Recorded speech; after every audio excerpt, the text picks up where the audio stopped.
Hey guys, tonight we're heading somewhere so cold that your eyelashes freeze together when you blink, where exhaled breath doesn't just fog. It crystallizes mid-air with a sound locals call the whisper of the stars, and where the temperature sits at a bone-chilling -71 degrees Celsius. That's -95.8 degrees Fahrenheit for my American friends currently tucked under your quilts in temperate climates, blissfully unaware that such places exist outside of science fiction. You're about to discover how humanity learned to eat, sleep, and somehow not freeze solid in temperatures that would turn your exposed skin to frostbite in under 2 minutes. So, before you get comfortable, take a moment to like the video and subscribe, but only if you genuinely enjoy what I do here. And hey, drop a comment letting me know where you're listening from and what time it is there. I love seeing the global bedtime crew gathering from Tokyo to Toronto, from midnight to mid-afternoon naps. Now, dim the lights, maybe turn on a fan for that soft background hum, and let's ease into tonight's journey together. You're standing outside right now, and honestly, you probably won't survive this. Not without help, anyway. Your body, that marvel of evolution that can run marathons and digest cheese, is spectacularly unprepared for what -71 degrees Celsius actually means. This isn't the kind of cold where you go BRRR and jog back inside. This is the cold that turns diesel fuel into jelly, shatters steel tools like porcelain teacups, and makes rubber as brittle as dried leaves. The air itself feels thick, almost solid, resisting your every breath as if you're inhaling shards of glass. But here's the beautiful, absurd thing. People actually live here. Not just survive, but live. They raise children, fall in love, argue about trivial things, and yes, they cook dinner and go to sleep every single night. Throughout human history, communities have made homes in places like Oymyakon in Siberia, where -71.2 degrees Celsius was recorded in 1924, making it one of the coldest permanently inhabited places on Earth. Historians still argue whether earlier settlements in northern Siberia faced even harsher conditions during mini-ice ages. But the archaeological record gets fuzzy when you're digging through permafrost that's been frozen for 10,000 years. Right now, you're learning the first lesson of extreme cold. You are not the apex predator anymore. The environment is. You've been demoted to a fragile, heat-leaking bag of water trying desperately not to become a popsicle. Your body, optimized for the savannas of Africa where our species first evolved, is about as useful here as a screen door on a submarine. Let's talk about what happens to you, yes, you specifically, when the mercury drops this low. Your body maintains a core temperature around 37 degrees Celsius. That's a cozy 98.6 degrees Fahrenheit, and it's non-negotiable. Drop a few degrees and you get hypothermia. Drop several more and you die. Simple as that. The problem is that at -71 degrees Celsius, there's a 108-degree difference between your insides and the outside world. Your body is essentially a furnace surrounded by an infinite heat sink, and thermodynamics is not your friend. Heat flows from hot to cold. It's one of those annoying laws of physics that never takes a day off, and the greater the temperature difference, the faster you lose warmth. Every square inch of exposed skin is hemorrhaging precious heat into the void. Your fingers and toes, those narrow extremities at the end of long supply lines, are the first to rebel. Your body, in its cold-blooded triage logic, starts shutting down blood flow to your extremities to protect your vital organs. Sorry, fingers, you're expendable. The brain and heart get priority seating on this sinking ship. Within minutes of exposure, your fingers become clumsy, then painful, then alarmingly numb. Frostbite is already setting in, ice crystals forming inside your cells, puncturing membranes like tiny frozen daggers. Your face isn't doing much better. Your nose, that prominent heat radiator stuck right in the middle of your face, is actively working against you. Your cheeks burn with cold, a sensation that's paradoxically similar to heat because your nerve endings are basically screaming in confusion. Your ears, those ridiculous flaps of cartilage that seemed like a good design choice in warmer climates, are now frozen liability. There's a reason traditional cold weather gear looks so absurd. Those massive fur-lined hoods aren't a fashion statement. They're life support systems. But here's where it gets interesting, and where humans show their stubborn ingenuity. You can't change your biology, you're stuck being a tropical ape, but you can change everything else. The story of humans in extreme cold is really the story of humanity's greatest skill.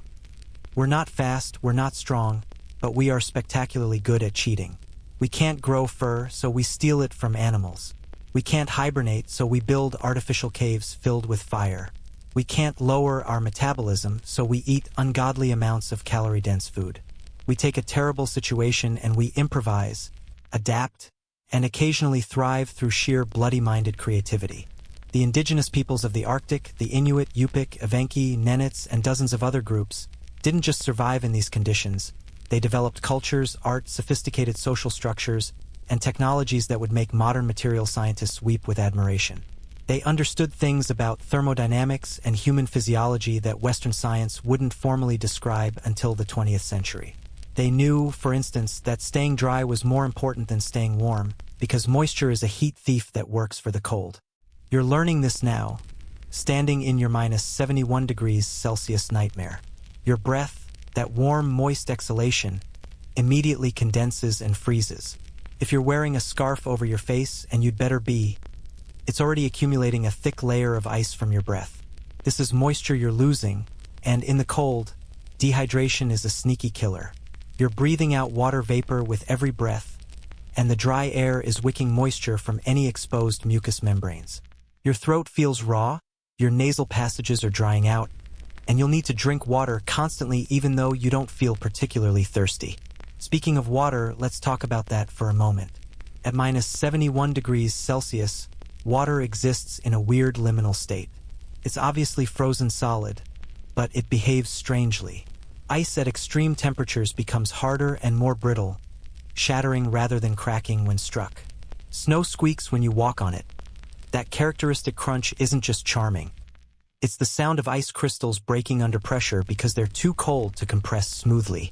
Historians still argue whether ancient Arctic peoples understood the different types of snow and ice well enough to classify them, but modern research into traditional Inuit vocabulary reveals they had dozens of words for different snow conditions, each relevant to survival. Your challenge, standing here in this frozen wasteland, is threefold. First, you need to not die in the next 2 minutes while your extremities freeze. Second, you need to figure out how to maintain your body temperature for the next several hours, which means finding or creating shelter and heat. Third, you need to manage the long game, days, weeks, months of living in a place where merely existing burns calories faster than you can easily replace them. Let's handle that first problem, immediate survival. You need to cover every inch of exposed skin right now. And I mean every inch. There's a quirky historical tidbit from early Antarctic expeditions. Explorers would sometimes forget to cover a small patch of skin, say, the triangle where their scarf didn't quite meet their hood, and they'd get frostbite in that exact spot. Those white patches on historical expedition photos, often frostbite scars from tiny lapses in coverage. Your body doesn't care about your 98% effort. That exposed 2% is where you lose the game. You're wrapping yourself in layers. This is critical, not just piling on thickness. The principle is simple: trap air. Air is an excellent insulator when it's still, but terrible when it's moving. Wind at minus 71 degrees Celsius is not just unpleasant. It's a death sentence. The wind chill effect can make minus 71 degrees Celsius feel like minus 90 degrees Celsius or colder. And at those temperatures, you measure your outdoor survival time in seconds, not minutes. So you create dead air spaces, layers of clothing with air trapped between them. Your inner layer wicks moisture away from your skin. Your middle layers insulate. Your outer layer blocks wind. This isn't fashion. It's engineering. The mainstream historical fact you should know. When Roald Amundsen successfully reached the South Pole in 1911, beating Scott's doomed expedition, one of his key advantages was that he learned from indigenous Arctic peoples. He wore fur clothing designed using Inuit principles, while Scott's team wore British military wool that would soak with sweat and freeze. Amundsen's team survived. Scott's team died, and the difference came down to understanding moisture management at extreme temperatures. You're moving now carefully because standing still is death. Movement generates heat, but there's a cruel catch-22. Moving too vigorously makes you sweat, and sweat is liquid death in the cold. You need to generate just enough heat to stay warm without creating moisture that will freeze against your skin. It's a constant calculation, a thermoregulatory tightrope walk that humans in extreme cold perform unconsciously after enough practice. Your breath is coming in careful, measured draws. You're breathing through a scarf or breathing through your nose, warming the air slightly before it hits your lungs. Inhaling -71 degrees Celsius air directly can cause cold-induced asthma or even freeze the moisture in your lungs. Your body is panicking slightly, your heart rate elevated, pumping blood frantically to try to keep your core warm. You're burning calories at an astronomical rate, maybe double or triple your normal metabolic rate, just standing here existing. And you're hungry. Oh, you're so hungry. Your body is screaming for fuel, for calories to burn, for fat and protein and anything that combusts into heat. This is the beginning of understanding life at -71 degrees Celsius. Everything, and I mean everything, revolves around the twin challenges of generating heat and preserving it. Cooking, sleeping, building, traveling, every single human activity gets filtered through this brutal thermodynamic reality. You're going to need shelter soon. Not eventually, soon. You're going to need fire, food, and a plan. You're going to need to learn what humans figured out over thousands of years of trial and error, fatal mistakes, and hard-won wisdom. You're going to learn how to cook when your ingredients freeze solid, how to sleep when your breath tries to suffocate you with ice, and how to maintain your sanity when the sun doesn't rise for months. Welcome to the frozen edge of human habitability, where survival is a full-time job and comfort is a distant memory. Let's figure out how you're going to make it through the night. Word count, 2047. Let me continue. Your first night is approaching. Not that you can tell by the sun, which may or may not exist anymore depending on the season and latitude. In the high Arctic during winter, the sun is a memory, a rumor, something that happened in a previous life. But your body clock knows nighttime is coming because you're getting drowsy, and that's when things get really dangerous. Falling asleep out here, even for a few minutes, is a death sentence your body is trying to write. You found or built a shelter. Let's say you're lucky enough to stumble upon an emergency structure left by previous travelers, or maybe you frantically dug into a snowbank to create a quinzhee, a snow cave that'll protect you from wind. The temperature inside is still well below freezing, maybe -40 degrees Celsius or -50 degrees Celsius, but compared to the -71 degrees Celsius outside, it feels almost balmy. That's how broken your calibration has become after just a few hours. Only 40 below sounds like a tropical vacation. Inside your shelter, you're facing new challenges. You need fire, desperately, but fire at these temperatures is a temperamental beast. Modern lighters often fail because the butane won't vaporize properly. Matches work, but your fingers are so numb that striking one becomes a test of fine motor control you're likely to fail. The indigenous peoples of Siberia used a variety of methods: bow drills, flint and steel, and later, ingenious designs like the Arctic lighter, a device that used compressed air to generate heat through rapid compression, creating a small ember that could ignite tinder. You're burning whatever fuel you can find. Dried animal dung, precious wood if you're lucky enough to have it, animal fat, or in desperate times, seal oil. The latter burns with a smoky, smelly flame, but it burns hot and long. A quirky piece of traditional knowledge that kept lamps lit for thousands of years. The kullik, a traditional Inuit lamp, burned seal or whale oil and served as both heat source and cooking surface. Some historians still argue whether the kullik's design reached maximum efficiency or if further improvements were possible, but archaeological evidence suggests the basic design remained largely unchanged for millennia. A strong vote for, if it ain't broke, don't fix it. The fire is life. It's heating your shelter, melting ice for drinking water, and giving you the psychological comfort that humans have craved since we first mastered flame hundreds of thousands of years ago. But it's also consuming your oxygen and producing carbon monoxide, so you need ventilation, another cruel contradiction. You need to keep heat in but let air circulate. Indigenous Arctic shelters had sophisticated ventilation systems, with entry tunnels below floor level, cold air sinks, and ventilation holes positioned precisely to create airflow without creating drafts. You're preparing your first meal in hell's freezer, and this is where things get weird. The food you brought, assuming you brought food, is frozen absolutely solid. That chocolate bar, solid as a rock capable of breaking teeth. That jerky, frozen leather. Any liquid you had has expanded as it froze, probably bursting its container. You're learning the hard way that food preparation at extreme cold requires completely different strategies. Your body is craving fat. Not carbs, not protein primarily, but fat, pure, dense, caloric fat. In cold environments, humans shift their metabolism to prefer fat as fuel because it provides more than twice the calories per gram compared to carbohydrates or protein. The traditional diet of Arctic peoples was extraordinarily high in fat by modern standards. Often 50% or more of total calories came from fat. Seal blubber, whale skin, fatty fish, these weren't just available foods. They were exactly what human biochemistry needs in extreme cold. There's a mainstream nutritional fact here.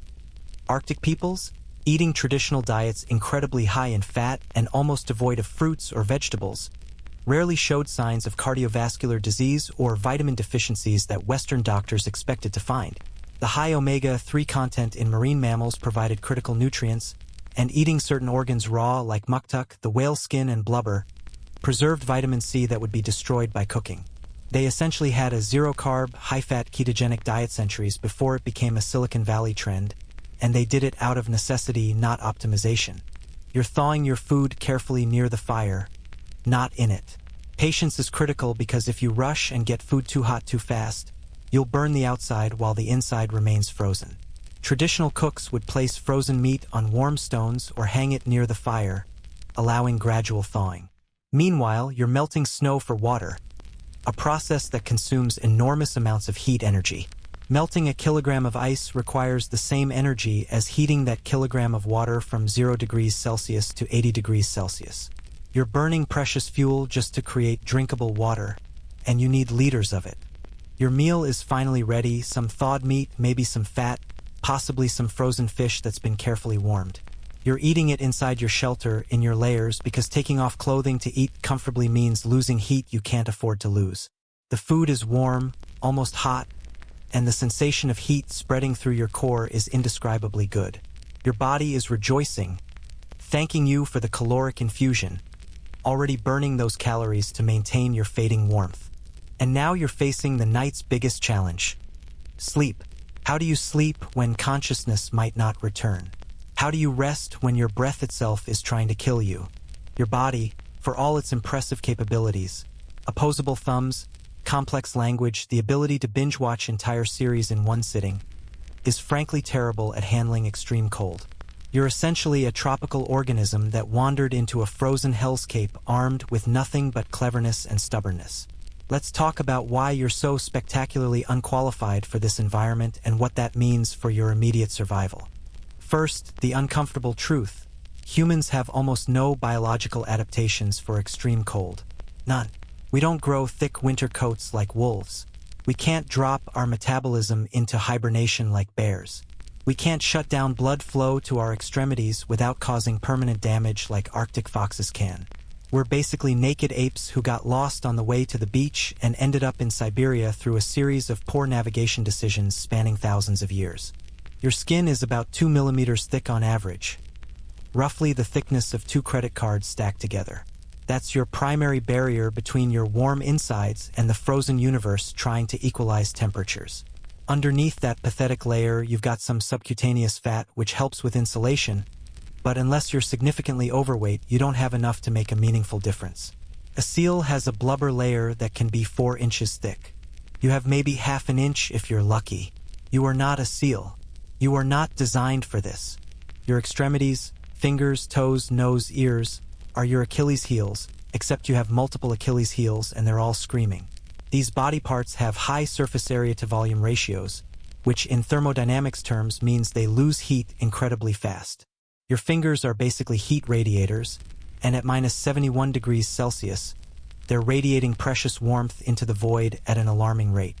Blood vessels in your extremities constrict in a process called vasoconstriction, your body's attempt to keep warm blood in your core where it matters. But here's where things get interesting and a bit weird. Humans actually do have one quirky cold adaptation mechanism called cold-induced vasodilation, or the hunter's response. After your fingers have been cold for a while and blood flow has restricted, your body periodically opens up the blood vessels again in brief pulses, flooding your fingers with warm blood before constricting again. This prevents complete freezing and tissue death, but it comes at the cost of losing core heat. It's a compromise, a built-in trade-off that shows evolution knew humans might occasionally deal with cold, even if we weren't really designed for it. Indigenous peoples who've lived in the Arctic for thousands of years show some evidence of genetic adaptations. Slightly different proportions of body fat distribution, possibly more efficient metabolic responses, but historians still argue whether these represent true genetic evolution or just developmental adaptations from growing up in extreme cold. The debate gets complicated because it touches on sensitive questions about human variation and the relatively short timescale, maybe 10,000 to 30,000 years, that humans have occupied the extreme north. Right now, your body is in full crisis mode. Your brain has detected the temperature drop and activated every defense mechanism in its limited arsenal. Your muscles are shivering, rapid, involuntary contractions that generate heat through movement. Shivering can temporarily increase your heat production by 5 times your resting metabolic rate, but it's exhausting and unsustainable. It's like revving your engine in neutral. You're burning fuel fast without going anywhere. Your heart is working overtime, pumping faster to circulate warm blood throughout your system. Your breathing has quickened, trying to take in more oxygen to fuel your accelerated metabolism. Every cell in your body is cranking up its metabolic furnace, burning glucose and fat as fast as possible. You're in a full-body emergency response, and the energy demands are astronomical. At extreme cold, your body might burn 5,000 to 7,000 calories per day just maintaining baseline function, roughly triple your normal metabolic rate. Meanwhile, your body is making cruel decisions about resource allocation. The extremities are low priority. Your fingers and toes are getting cut off from the blood supply, not literally yet, but physiologically. Your body has essentially written them off as acceptable losses if it means keeping your brain and heart warm. This is why frostbite almost always starts at the extremities and works its way inward. Your body is a ruthless triage nurse, and some patients are more important than others. Your face, unfortunately, can't be completely shut down because you need your eyes to see and your mouth to breathe. Your facial blood vessels are therefore still active, but they're losing heat rapidly. The tip of your nose, that prominent, poorly insulated protrusion, is essentially a heat chimney. There's a reason clown noses exist. They're drawing attention to a genuinely vulnerable and somewhat ridiculous feature of human anatomy. In extreme cold, frostbitten noses turn white, then red, then black as tissue dyes. It's not fun, and it's startlingly common in historical accounts of polar exploration. Let's talk about what's happening at the cellular level because it's horrifying and fascinating in equal measure. As your tissue temperature drops, the water inside and between your cells begins to freeze. Ice crystals form, and these crystals are sharp, microscopically sharp. They puncture cell membranes, tear through delicate structures, and essentially shred your cells from the inside. The cells die, tissue dies, and if enough tissue dies, you lose fingers, toes, ears, or worse. But that's not even the worst part. The worst part is what happens when you rewarm frostbitten tissue. The ice melts, but the damage is done. Blood rushes back into the injured area, triggering massive inflammation. Your immune system, seeing all the cellular destruction, launches an attack response that can actually cause more damage than the freezing itself. Frostbite victims often experience intense pain during rewarming, pain that can last for weeks or months. The medical term is rewarm pain, and by all accounts, it's absolutely excruciating. There's a mainstream medical fact here that's worth knowing. The proper treatment for severe frostbite is rapid rewarming in water heated to precisely 37 to 39 degrees Celsius, not gradual warming. This goes against instinct. You'd think slow and gentle would be better, but rapid rewarming minimizes the total damage by reducing the time cells spend in the danger zone between frozen and fully thawed. This knowledge was only formalized in the mid-20th century after analyzing thousands of frostbite cases from World War II, the Korean War, and early mountaineering expeditions. Your physiology is also dealing with hydration issues that aren't immediately obvious. Cold air is incredibly dry air. At minus 71 degrees Celsius, the atmosphere can hold almost no water vapor. Every breath you exhale contains moisture from your lungs and respiratory tract, and that moisture is lost to the environment. You're essentially freeze-drying yourself from the inside out. Dehydration in cold weather is insidious because you don't feel thirsty the way you do in heat. Your body's thirst response is suppressed in cold, even though you're losing water constantly. This dehydration has cascading effects. Your blood becomes thicker, more viscous, making your heart work even harder to pump it. Your cognitive function degrades, decision-making suffers, reaction times slow, and you might not even notice it happening. Historians documenting early Arctic expeditions found numerous accounts of explorers making bizarre, irrational decisions in the final stages of cold exposure, and dehydration-induced cognitive impairment was likely a major factor. Here's a quirky physiological tidbit that sounds like a myth but isn't. You actually pee more in the cold, a phenomenon called cold diuresis. As your extremities constrict and blood volume centralizes in your core, your kidneys detect what seems like excess fluid and start producing more urine. This is your body being stupid, essentially. It's misreading the situation and dumping water precisely when you can't afford to lose any. You're losing fluid through respiration, through increased urination, and possibly through sweat if you're working hard, all while your thirst mechanism is turned down. It's a perfect storm of dehydration factors. Your metabolism has shifted gears entirely. In normal conditions, your body happily burns a mix of carbohydrates and fats, with some protein thrown in. In extreme cold, your body strongly prefers fat as fuel because it provides maximum calories per gram, 9 calories per gram compared to 4 for carbs or protein. Your body is essentially running in emergency mode, optimizing for caloric density. This is why traditional Arctic diets were so fat-heavy, and why modern cold-weather survival guides emphasize high-fat foods. But here's where humans get creative and start cheating the game. We realized early on that we couldn't change our bodies, so we'd change everything else. We can't grow fur, but we can wear it. We can't hibernate, but we can build insulated shelters. We can't slow our metabolism, but we can feed it enormous amounts of high-calorie food. We turned our lack of biological adaptation into an advantage. We became the ultimate tool-using species out of sheer necessity. The indigenous peoples of the Arctic developed an intimate understanding of their bodies' responses to cold. They knew, for instance, that staying slightly cool was better than getting warm and sweaty. They understood that moisture management was more critical than pure insulation. They recognized that certain types of movement generated heat efficiently while others wasted energy. This wasn't written in textbooks. It was lived knowledge, encoded in cultural practices and passed down through generations. There's an ongoing scholarly debate about whether Arctic peoples experienced cold differently at a physiological level. Some researchers have found evidence of higher metabolic rates, different patterns of cold-induced vasodilation, and possibly more efficient brown fat activation, a type of fat that burns calories to generate heat. But other researchers argue these findings could simply reflect developmental adaptations from growing up in cold rather than genetic evolution. The truth is probably somewhere in between, but the research is complicated by the fact that traditional lifestyles have changed dramatically, making comparative studies difficult. Your body is also dealing with psychological stress on top of physical stress. Fear triggers the release of stress hormones, cortisol, and adrenaline, which actually help in the short term by mobilizing energy and sharpening focus. But sustained stress hormones are exhausting and can impair immune function. You're burning mental energy just maintaining calm and making rational decisions, and that cognitive load adds to your overall energy expenditure. Let's talk about breathing for a moment because it's more complicated than you'd think. At -71 degrees Celsius, the air you're inhaling is so cold that it can damage your respiratory tract. Your nose and throat are frantically working to warm and humidify the incoming air before it reaches your lungs. Your mucous membranes are producing extra mucus to trap particles and warm the air, but in extreme cold, this mucus can freeze in your nostrils. Yes, frozen snot is a real occupational hazard of Arctic living, and it's exactly as unpleasant as it sounds. Your lungs themselves are vulnerable.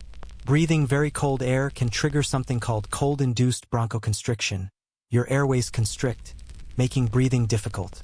This is essentially cold weather asthma, and it can happen to anyone, not just people with pre-existing asthma. In severe cases, it can cause coughing fits, wheezing, and a feeling of suffocating even though you're in open air. The solution is to warm the air before inhaling it, either by breathing through a scarf, through your nose, or using a specialized cold weather breathing mask. Here's another quirky piece of cold weather physiology. Your vision changes.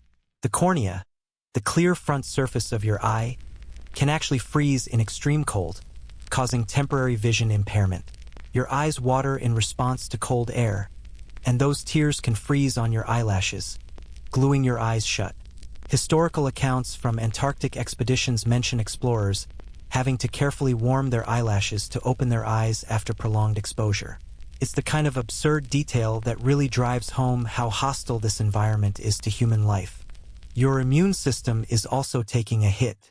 Cold stress suppresses immune function, making you more vulnerable to infections.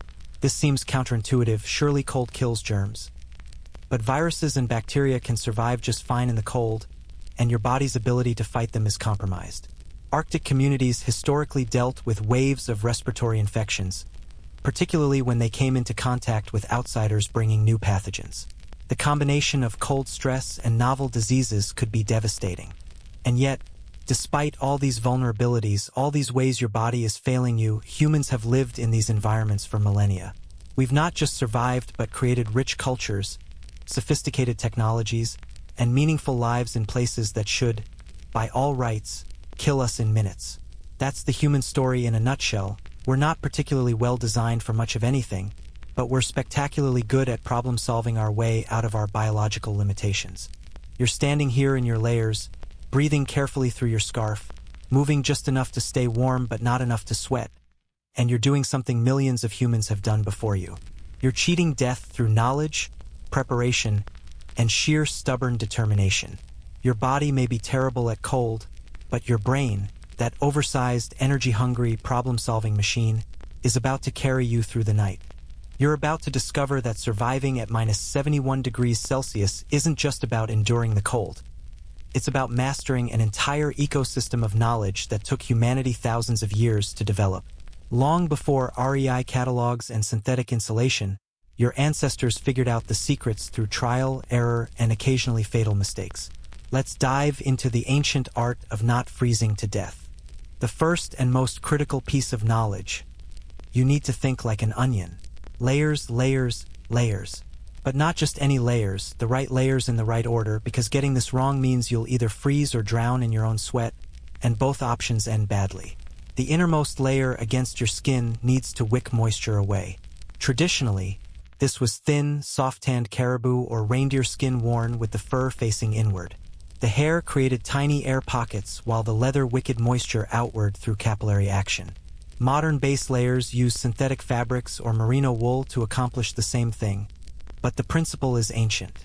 Your middle layers are all about trapping dead air, still unmoving air that acts as insulation. Arctic peoples used loose-fitting garments made from bird skins with feathers attached, or layered furs from different animals. The Inuit developed remarkably sophisticated clothing systems using caribou fur, which is hollow-haired and extraordinarily insulating. Each hair shaft is essentially a tiny air-filled tube, and thousands of these tubes create an insulation system that's hard to beat even with modern materials. A full traditional Inuit winter outfit might include 5 or 6 separate garments, each serving a specific purpose in the thermal management system. The outer layer is your shield against wind, and wind is the invisible killer at minus 71 degrees Celsius. A calm day at minus 71 degrees Celsius is survivable with proper gear. Add a 30-kilometer-per-hour wind, and you're looking at an effective temperature of minus 90 degrees Celsius or lower. Wind strips away your carefully trapped warm air and replaces it with fresh, heat-hungry cold air in a constant cycle of thermal robbery. Traditional outer garments were made from wind-resistant materials. In the Arctic, this often meant seal or fish skin, which is naturally waterproof and windproof. The Inuit created raincoats from seal intestines, carefully cleaned, inflated, dried, and sewn into surprisingly effective weatherproof garments that crinkled when you moved but kept you dry and protected. There's a quirky historical detail about Arctic clothing that most people don't know. It was often intentionally loose and baggy, not form-fitting. Modern outdoor gear tends towards sleek and athletic, but traditional cold-weather clothing was roomy for a good reason. Loose clothing traps more dead air, allows better circulation, and critically, makes it easier to ventilate if you start overheating. The Inuit could loosen their parkas at the neck and wrists to dump excess heat without removing layers, a brilliant design feature that prevented the deadly cycle of sweating and freezing. Your hands and feet are special problems requiring special solutions. Your extremities are heat losers by design, and protecting them takes serious engineering. Traditional mittens, not gloves, mittens were made from multiple layers. An inner mitten of soft fur, an outer mitten of tougher hide, and sometimes a third layer for extreme conditions. Mittens are superior to gloves because your fingers can share warmth when they're together, whereas gloves isolate each finger in its own cold compartment. There's a mainstream ergonomic principle here. You sacrifice dexterity for warmth, and in minus 71 degrees Celsius, warmth always wins. Footwear is even more critical and complicated. Your feet are in constant contact with frozen ground that wants nothing more than to suck every calorie of heat from your body. Traditional Arctic boots, kamiks or mukluk, were masterpieces of insulation technology. Multiple layers of caribou or seal skin, with the fur layers positioned precisely to trap maximum air. The soles were often made from tough bearded seal skin, which remained somewhat flexible even when frozen. Inside, people wore grass or moss insulation that could absorb moisture during the day and be removed and dried at night. This is crucial. Moisture management in footwear is the difference between keeping your toes and losing them to frostbite. Here's something historians still argue about. How did Arctic peoples manage to keep their clothing maintenance up in an environment where everything freezes solid? Sewing with frozen sinew thread, working with stiff hides, making repairs when your fingers are numb, it's absurdly difficult. The answer involves careful timing and workspace management. Clothing repairs happened indoors, near heat sources, where materials could be softened. Women, traditionally the clothing makers in most Arctic cultures, developed extraordinary skill at working with materials in various states of flexibility. Some repairs could be done on semi-frozen materials using specialized techniques and tools. It was a continuous battle against entropy and cold, but clothing maintenance wasn't optional. It was literally life or death work. Shelter technology is where humans really showed their genius. You can't just build any structure and expect to survive. The igluvigak, the dome-shaped snow house most people call an igloo, is a legitimate architectural marvel that doesn't get enough respect. First, the materials are free and everywhere. Second, snow is an excellent insulator when properly used.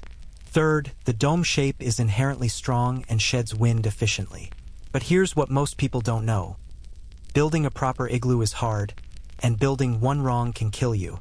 The blocks must be cut from compacted, wind-packed snow, the right kind of snow, and laid in a precise spiral pattern that creates a self-supporting dome.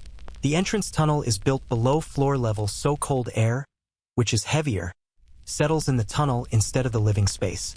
Ventilation holes are precisely positioned to allow oxygen in and carbon dioxide out without creating drafts. Inside, you build a raised sleeping platform so you're sleeping in the warmest air layer, hot air rises. And you might create a small window from clear ice to let in light without losing as much heat as an opening would. The genius of the igloo becomes apparent when you realize that body heat alone, just the metabolic heat from 2 or 3 humans, can raise the interior temperature to around minus 10 degrees Celsius or minus 5 degrees Celsius when it's minus 71 degrees Celsius outside. Add a small oil lamp and you can push it to nearly 0 degrees Celsius. That's a 70-degree temperature difference maintained by an air-filled solid made of the same material that's causing the problem outside. It's environmental judo, using the enemy's resources against them. But not all Arctic peoples used igloos. The Evenki of Siberia used chums, conical tents made from reindeer hides stretched over a wooden frame. The Sami used similar structures called lavu. These were mobile, following reindeer herds, and could be erected quickly. Multiple layers of hide with careful attention to overlap patterns kept wind out. Inside, reindeer furs covered the floor and walls, creating additional insulation. A small fire in the center provided heat, with smoke escaping through a hole at the top. The challenge was managing the smoke. Too much draft and you lose heat, too little and you suffocate. Traditional tent dwellers developed an intuitive sense of smoke management that's difficult to teach formally. More permanent structures were even more sophisticated. The Inuit Karmak was a winter house partially built into the ground, with stone or sod walls and a roof of bones, driftwood, and sod. The partial underground construction used the Earth's thermal mass for insulation. Entrance tunnels could be 10 or 15 feet long, zigzagging to create an airlock effect. Inside, people slept on raised platforms covered in multiple layers of fur. The structures could house extended families, with different activity areas for cooking, working, and sleeping. There's a quirky engineering detail about these structures that sounds wrong but isn't. They were deliberately kept quite cold by modern standards. Interior temperatures might hover around -5 degrees Celsius to +5 degrees Celsius, which sounds miserable, but it was intentional. Keeping structures warmer would cause the snow or ice components to start melting, weakening the structure. It would also create more humidity from melting, which would then freeze on surfaces and clothing. The goal wasn't warmth, it was protection from wind and slightly less cold. Humans in multiple furs could maintain body temperature at those interior temperatures while avoiding the moisture problems that came with trying to make things too warm. Fire management at extreme cold is its own art form. Wood fires work, but wood is scarce in much of the Arctic. When available, it was used sparingly. The efficiency of a fire depends on controlling airflow. Too much and you burn through fuel quickly, too little and the fire smothers. Traditional fires were often small and carefully tended, with the goal of maximum heat from minimum fuel. Fire management was a constant task, not something you set and forget.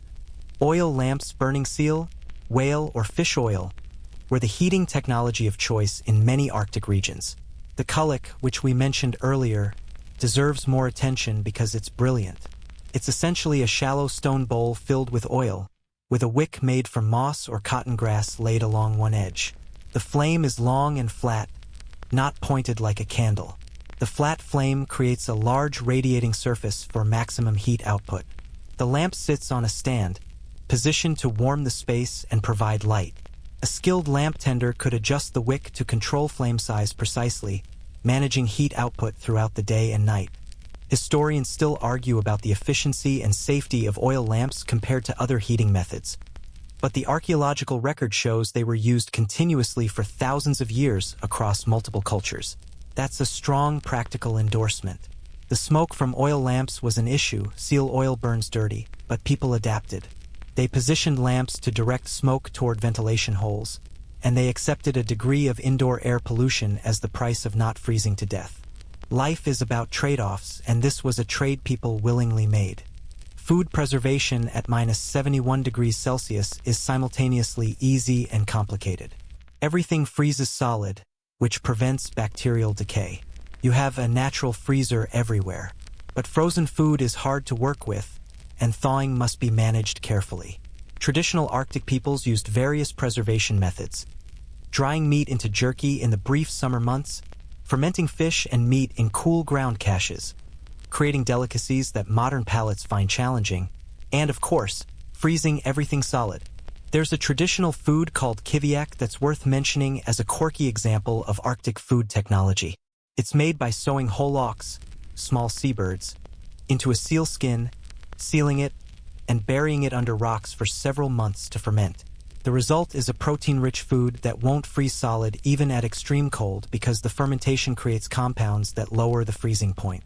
It's intensely flavored, to put it mildly, but it's packed with nutrients and remains edible when other foods are frozen concrete. It's the kind of food that makes perfect sense if you're trying to survive Arctic winters and seems insane if you're not. Water is a constant challenge. You can't drink ice or snow directly. Your body would burn too many calories melting it internally. You must melt snow or ice first, which requires heat energy. The ratio is cruel. You need to burn significant fuel to melt enough ice for daily water needs. Traditional peoples were meticulous about water collection and conservation. They'd melt ice during cooking, capturing the water for drinking. They'd store water in containers kept inside clothing layers to prevent refreezing. They understood that hydration was critical even when you didn't feel thirsty. Your ancestors survived not because they were tougher than you, though they probably were, but because they had knowledge systems refined over generations. They knew which snow to build with, which furs layered best, how to position a lamp for maximum efficiency, and 1,000 other details that meant the difference between seeing spring and becoming a frozen cautionary tale. This knowledge was cultural treasure, passed from parent to child, refined through countless winters, and absolutely essential for survival. You're wrapped in this accumulated wisdom now, standing in your layered furs, inside your carefully constructed shelter, tending your small flame. You're not just wearing clothes, you're wearing 10,000 years of trial and error. You're not just sitting in a structure, you're occupying the end result of countless architectural experiments. Every detail of your survival setup has been paid for by someone else's suffering, someone else's frozen fingers, someone else's fatal mistake that taught the survivors what not to do. And now you need to eat and sleep, which brings its own set of ancient challenges that your ancestors somehow solved. You're staring at your food supplies, and they're staring back at you with the unyielding hardness of frozen concrete. Welcome to cooking at -71 degrees Celsius, where every meal is a physics experiment and nothing behaves the way you expect. Fire, that faithful human companion since the Paleolithic, has suddenly become a moody, unpredictable partner that requires constant negotiation. Let's start with the fundamental problem. Fire doesn't want to exist here. Flames need oxygen, fuel, and heat in the right proportions, and extreme cold messes with all three. The air is denser at -71 degrees Celsius, which sounds good, more oxygen molecules per cubic meter, but combustion reactions slow down dramatically. Your flame burns cooler and less efficiently than it would at room temperature.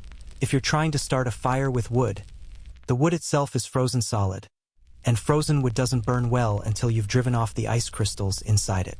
You're essentially burning fuel just to get your fuel ready to burn, which is about as efficient as it sounds. Metal tools betray you here in spectacular fashion. That knife you brought?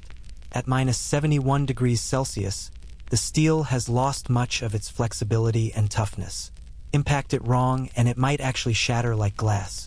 Your cooking pot, if it's aluminum, becomes brittle. Cast iron is better but conducts cold so efficiently that touching it with bare skin even for a second will freeze bond your flesh to the metal. There are documented cases from early Antarctic expeditions of people losing strips of skin to frozen metal tools. The pain is immediate and the lesson is permanent. Never touch metal with bare skin. Your cookware itself presents challenges. Put a frozen pot directly on a hot fire, and the thermal shock can crack it. You need to warm things gradually, carefully, managing temperature transitions like a careful negotiator mediating between fire and ice. Traditional cooks used soapstone vessels, which are more resistant to thermal shock and distribute heat evenly. The Inuit kullik lamp often had a soapstone pot positioned above it, allowing slow, gentle cooking that minimized fuel use and prevented burning. Now, about that meat you're trying to cook. It's frozen to a core temperature of -71 degrees Celsius, and you need to get it to at least 60 degrees Celsius internally to make it safe and palatable. That's a 131-degree temperature journey, and it's going to take time and fuel.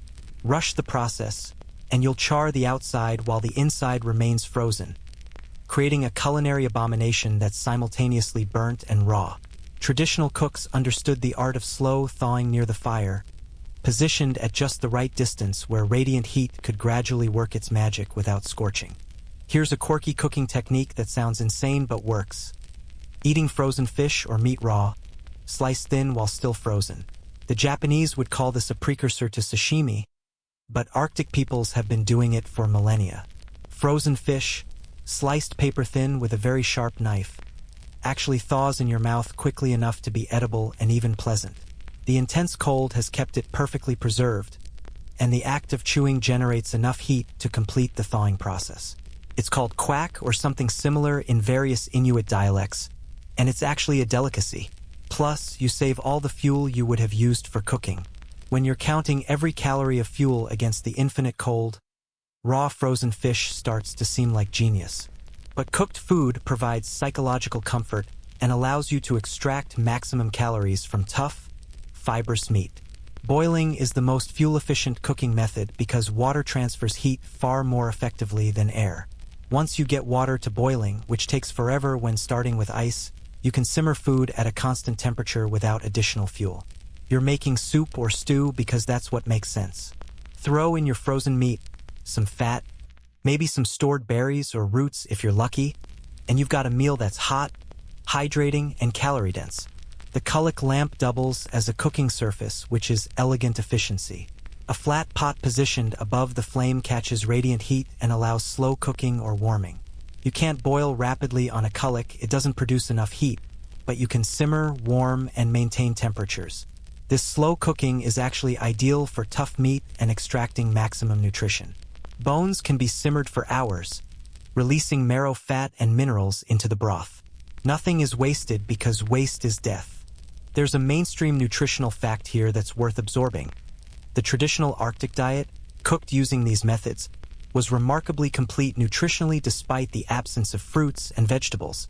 Organ meats provided vitamins, bone broth provided minerals, and the fat provided essential fatty acids and fat-soluble vitamins.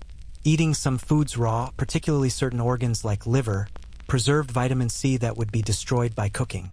Arctic peoples rarely experienced scurvy, the vitamin C deficiency disease that plagued European explorers who refused to adapt to local eating practices. The difference was knowledge, understanding what to eat and how to prepare it. Let's talk about fuel management because it's a constant calculation. You have a finite amount of fuel, seal oil, animal fat, precious wood, or dry dung, and you need it for heating, cooking, melting ice for water, and providing light. Every decision involves trade-offs. Do you cook meat thoroughly or eat some of it raw to save fuel? Do you heat the shelter to barely tolerable temperatures or slightly less miserable temperatures? Do you melt enough ice for ample drinking water or ration it carefully? Traditional Arctic peoples became masters of fuel efficiency out of necessity. They knew exactly how much seal oil a lamp would consume in a night. They could estimate fuel needs for a winter and plan hunting accordingly. They developed techniques for extracting every last bit of usable fat from animals, rendering, boiling bones, even using marrow fat from the smallest bones. Historians still argue about whether pre-contact Arctic peoples ever faced serious fuel shortages or whether their knowledge systems were so refined that they almost always stayed ahead of scarcity. The archaeological record suggests some winters were harder than others, but catastrophic fuel shortages seem to have been rare, at least in well-established communities. Your cooking pot is simmering now, the contents slowly transforming from frozen chunks into something approaching food. The smell is rich and fatty, making your mouth water involuntarily. Your body knows what it needs: dense calories, warm liquid, salt, and fat. The steam rising from the pot is precious moisture, and in traditional cooking setups, people would capture this steam on cold surfaces, collecting the condensation as drinking water. Every drop matters. But here's where cooking at extreme cold gets really weird. Your food starts cooling and refreezing the moment you remove it from the heat. Serve up a bowl of hot stew, and you have maybe 5 minutes to eat it before it starts forming an icy crust on top. Traditional eaters consumed food quickly, often burning their mouths in the process, because lukewarm quickly becomes frozen again. There's no leisurely dining at -71 degrees Celsius. You eat with purpose, efficiently, getting calories inside you while they're still soft enough to chew. Bread making is basically impossible in these conditions. Yeast won't activate in the cold, dough won't rise, and you'd need a proper oven to bake it anyway. Traditional Arctic cultures didn't have bread, though some made flatbreads or bannock after contact with Europeans introduced flour. But in truly extreme cold, grain-based foods are impractical. Everything comes back to animal products: meat, fat, organs, and blood. It's a carnivore diet by necessity, not by choice. Speaking of blood, it's actually a valuable food that traditional peoples didn't waste. Fresh blood from recently killed animals can be mixed with fat and eaten immediately, providing iron and protein. Or it can be allowed to freeze, creating a sort of blood popsicle that keeps well and can be rationed out. To modern sensibilities, this sounds horrific. To people living at -71 degrees Celsius, it sounds like not wasting a valuable nutrient source. Perspective is everything. Fat is your primary currency in the Arctic economy. Seal blubber, whale fat, caribou back fat, fish oils, these aren't just food. They're fuel, trading goods, waterproofing material, and medicine. A fatty meal before sleep helps you stay warm through the night because fat digestion is slow burning, providing hours of metabolic heat. Traditional peoples understood this instinctively. They'd eat lean meat during the day and fattier cuts at night. There's actually some debate among nutritional anthropologists about whether Arctic peoples were in a state of ketosis burning fat for fuel instead of carbohydrates for most of the year.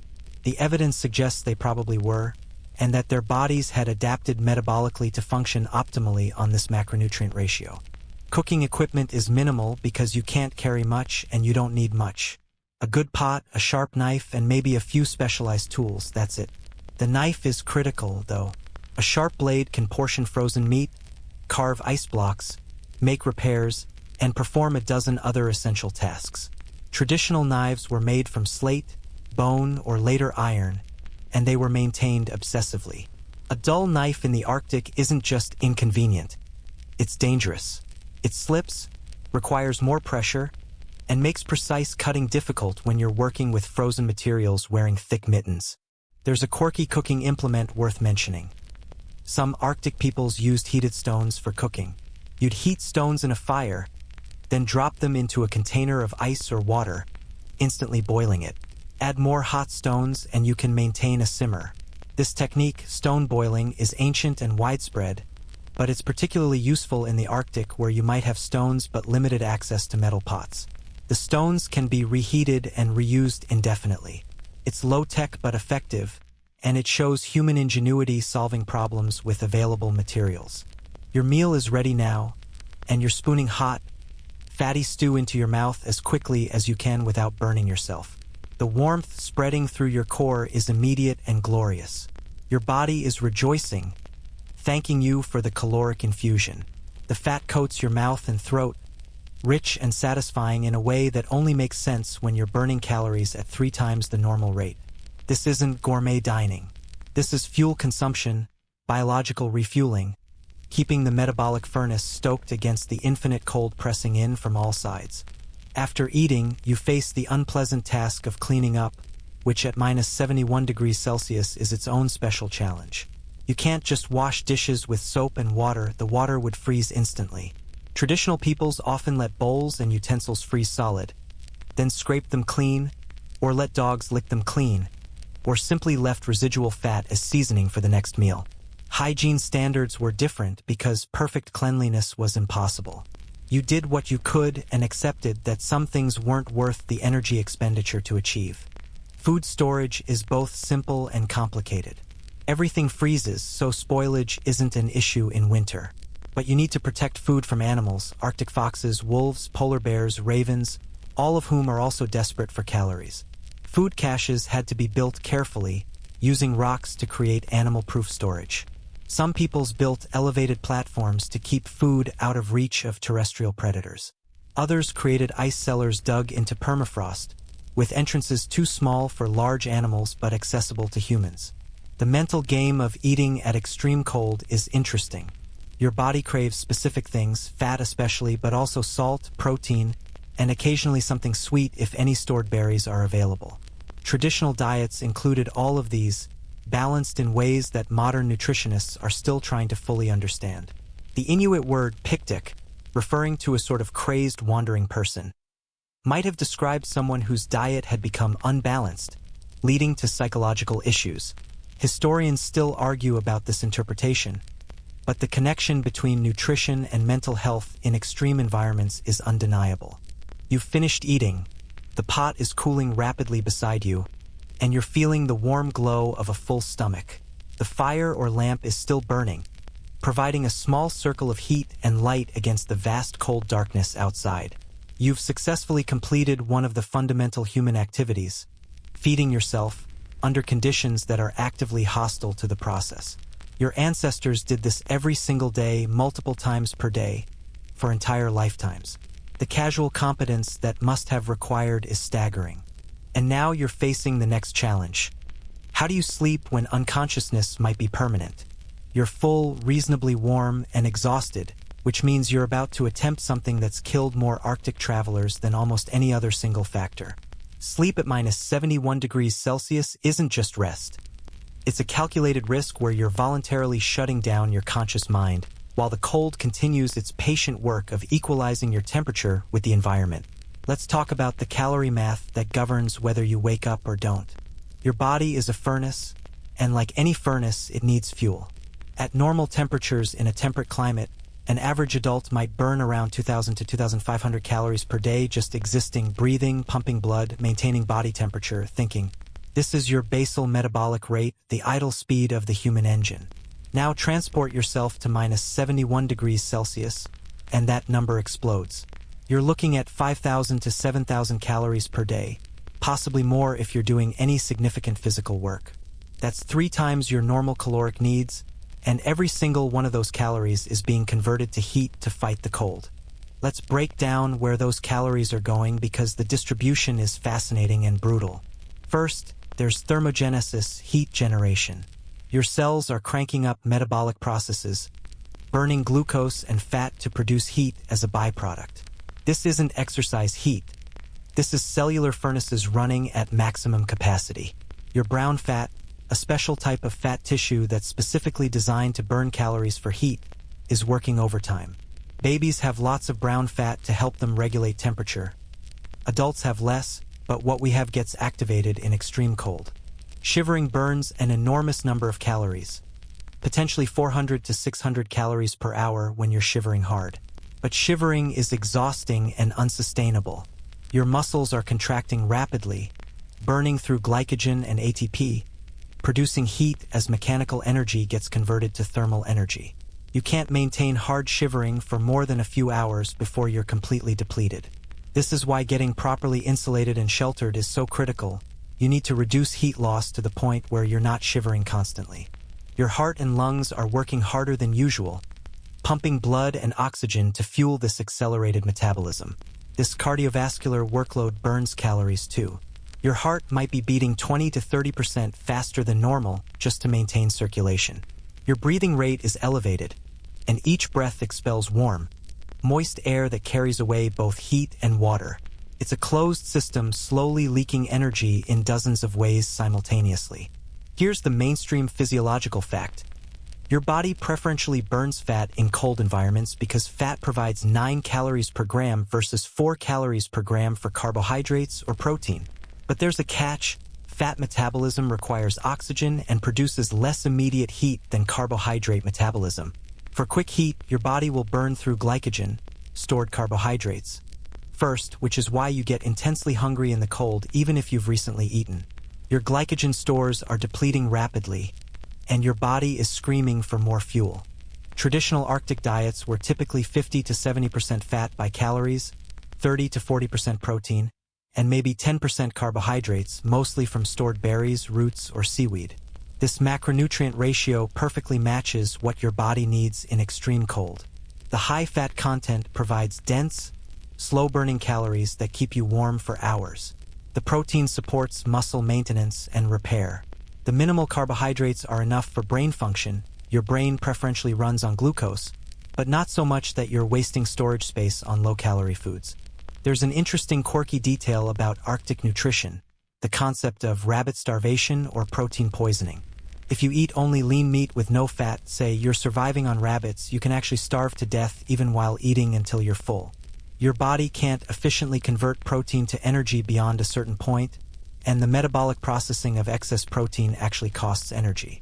Early explorers who refused to eat fat-rich foods sometimes experienced this, becoming weak and ill despite eating large quantities of lean meat. The indigenous peoples knew instinctively that fat was essential, not optional.